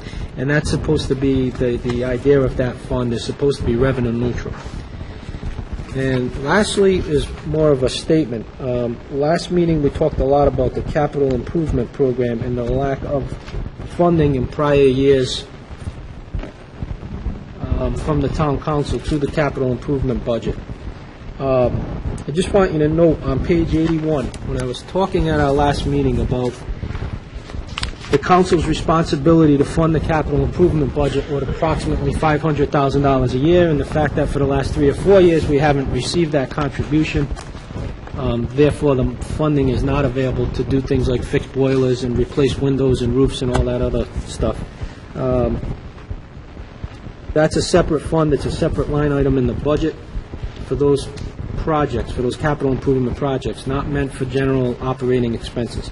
If you look at that page 81, in the second column, second paragraph, just to reaffirm what I was trying to explain to the committee and the public, it states, the school capital reserve fund was established in 1989 by the town council for the purpose of supporting school capital expenditures. It is funded by appropriation of tax dollars, housing aid reimbursements, and transfers from the fund balance. That's the $9.5 million fund balance that currently sits over there at Town Hall. The council goal was to provide $500,000 annual appropriation per year. This goal in recent years has not been met, so on and so forth. But again, that's not a school committee policy, it's not a school committee idea. This was established by the town council in 1989. You need to understand why there is no funding in certain areas, why bonds are being requested.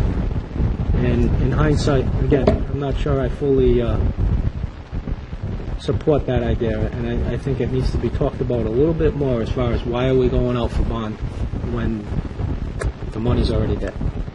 So I appreciate the time, and again, I'm not looking for information or feedback on that. I just wanted to ask the administration if they could hopefully have that information available for us at our next meeting, and for committee members to give it some consideration, and hopefully we can have a dialogue on it at our next meeting. Thank you.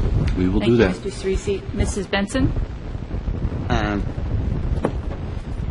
In reference to what Mr. Cerisi asked and wanted it from the assistant superintendent, in getting out your report for that and summer school to answer his question, children who are in the, I can't see a face, Dr. Sure. OJ, with your hand up.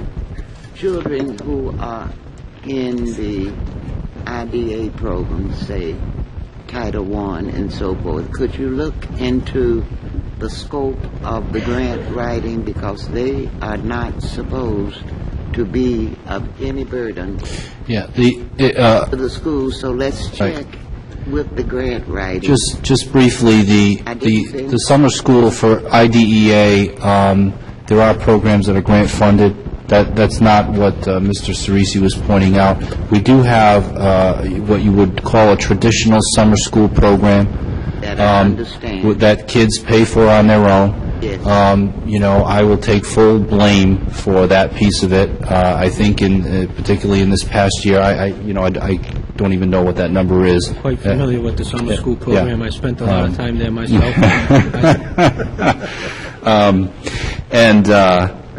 I think that I don't believe this is the high school piece of it. I think it's the middle school piece of it.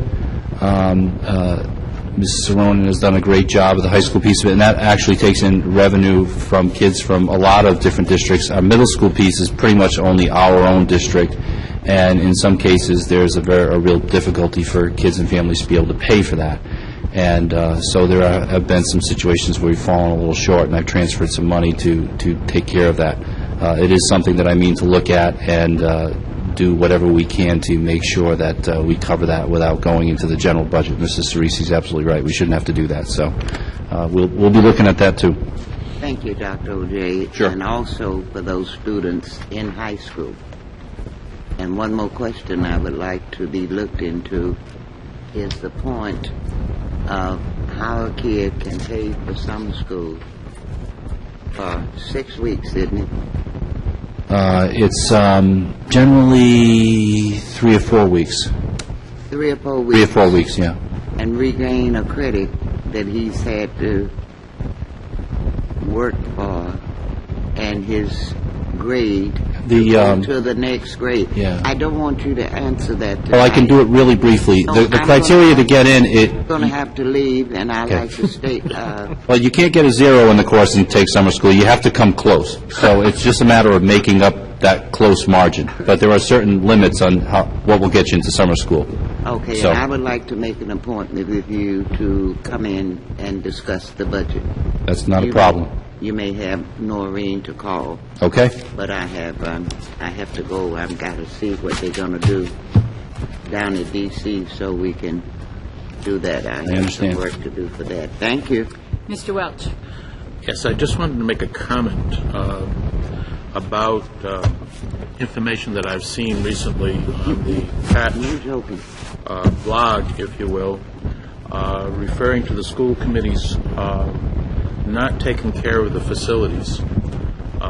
Having served on asset management, which reports directly to the town council for probably 6 or 7 years, every year the capital improvement plan for the school department is reviewed and recommendations are made by asset management to the town council.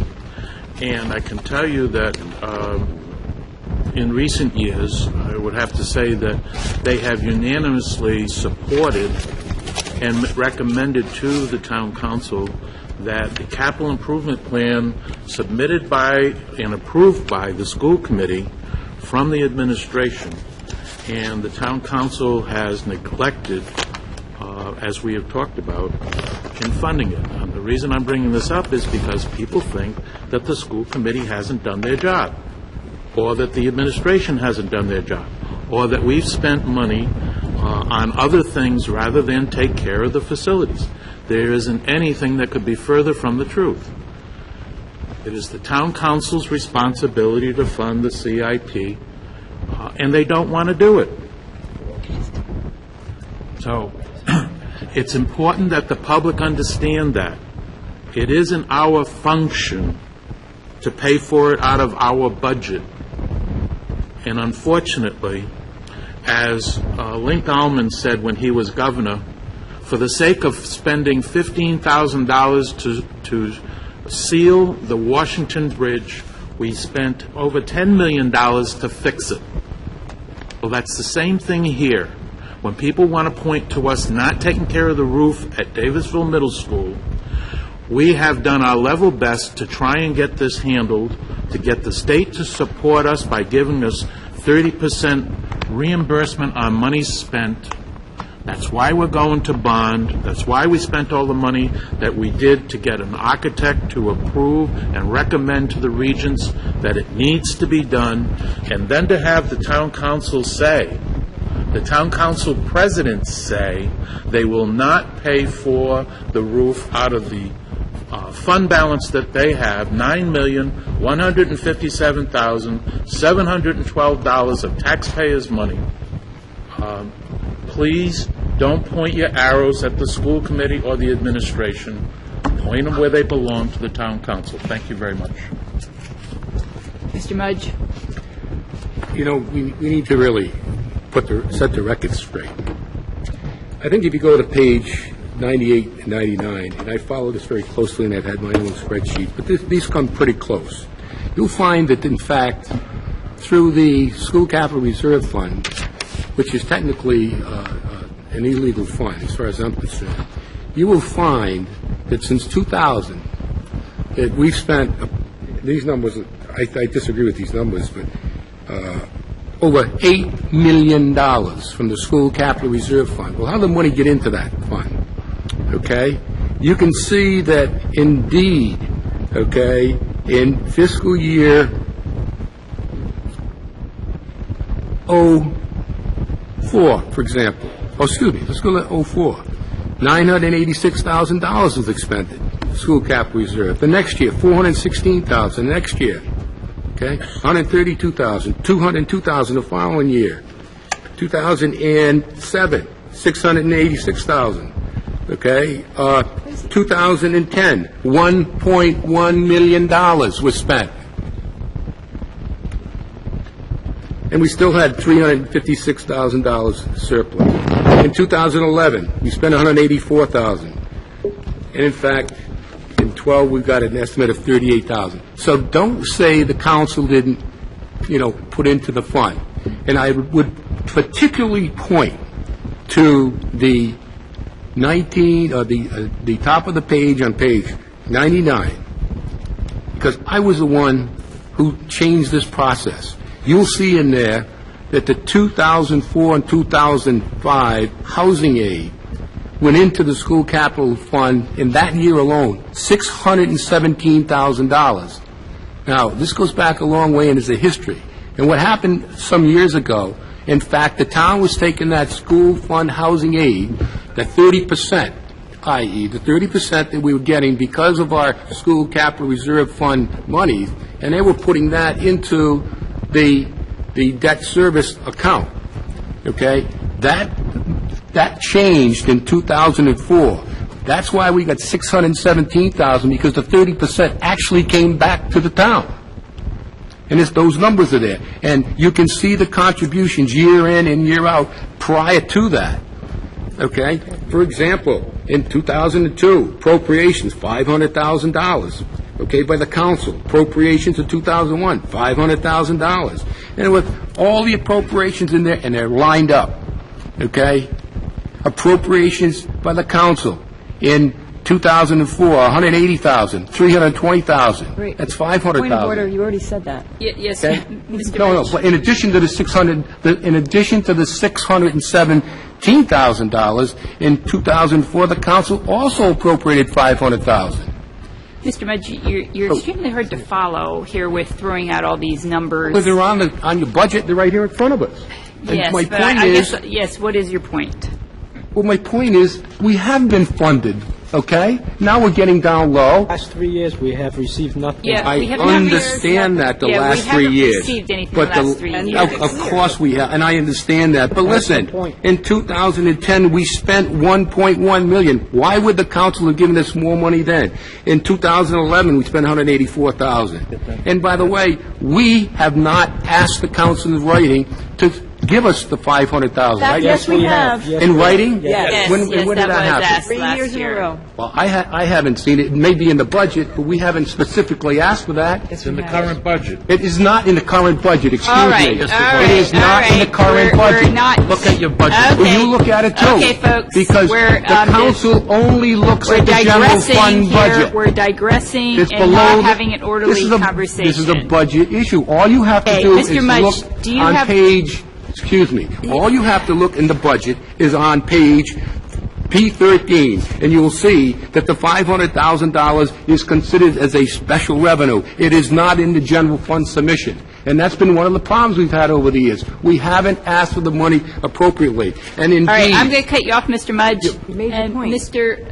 Emma made my point. Dr. Ajay, did you want to respond I have to not any of this? made my point. No, I'm all set for tonight. Thank you. Okay. Dr. O'Shea had nothing to do with this, by the way. I know, Mrs. Avanzato, I see your hand up. I guess the only thing I would ask... Are you not going to let me finish point of No. order? Why not?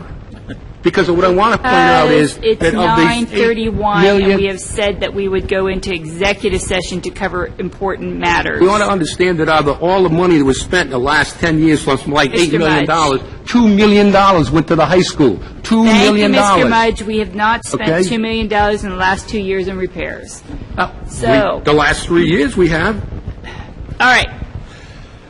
Mrs. Avanzato? Just very briefly, I'm sure John's probably having a little bit of difficulty following the budget book, because I know I am. Why would you ever think that? You know, it's, UCOA is now in effect, and it's really confusing. It was, I didn't have as difficult a time prior to that, so I'm going to have to come in as well and sit down with you, Ned, to go over some of these things that I just don't understand, because it appears that some positions are split up in two different places, and I'm sure that's the way it's required to be now, so I need to sit down and ask some of those questions. Just quick comment on the $500,000 appropriation. Even during the years when we needed to spend, say, $1 million, we need to keep getting that funded. And the reason is, it was a very wise thing to do in the first place, because you put a little money aside. You put a little money aside every year, so it builds up, so that we can avoid going to bond at times. Of course we should do that. I agree with All right, that. Mr. But Mudge, we you haven't lost been $3 million recognized. on Davidson Mr. Elementary Mudge, you School have we not been invested. recognized. So they're questioning Mr. our Mudge, you ability. have not been recognized. Okay? I question their ability. All right. Question- Do I have a motion $1 to million, $2 adjourn million the meeting on to go into unneeded executive sprinkler session? systems we Motion to spent? adjourn. All those in favor of the motion to adjourn, say aye. Aye. All those opposed? Are we adjourning? Adjourning into executive session was the motion. Okay. Bill, where are you going? Mr. Mudge, I will say that we are talking about matters that you have said that we have not addressed in executive session, so if you want an update, it would behoove you to say. All right, I'm sorry to hear that.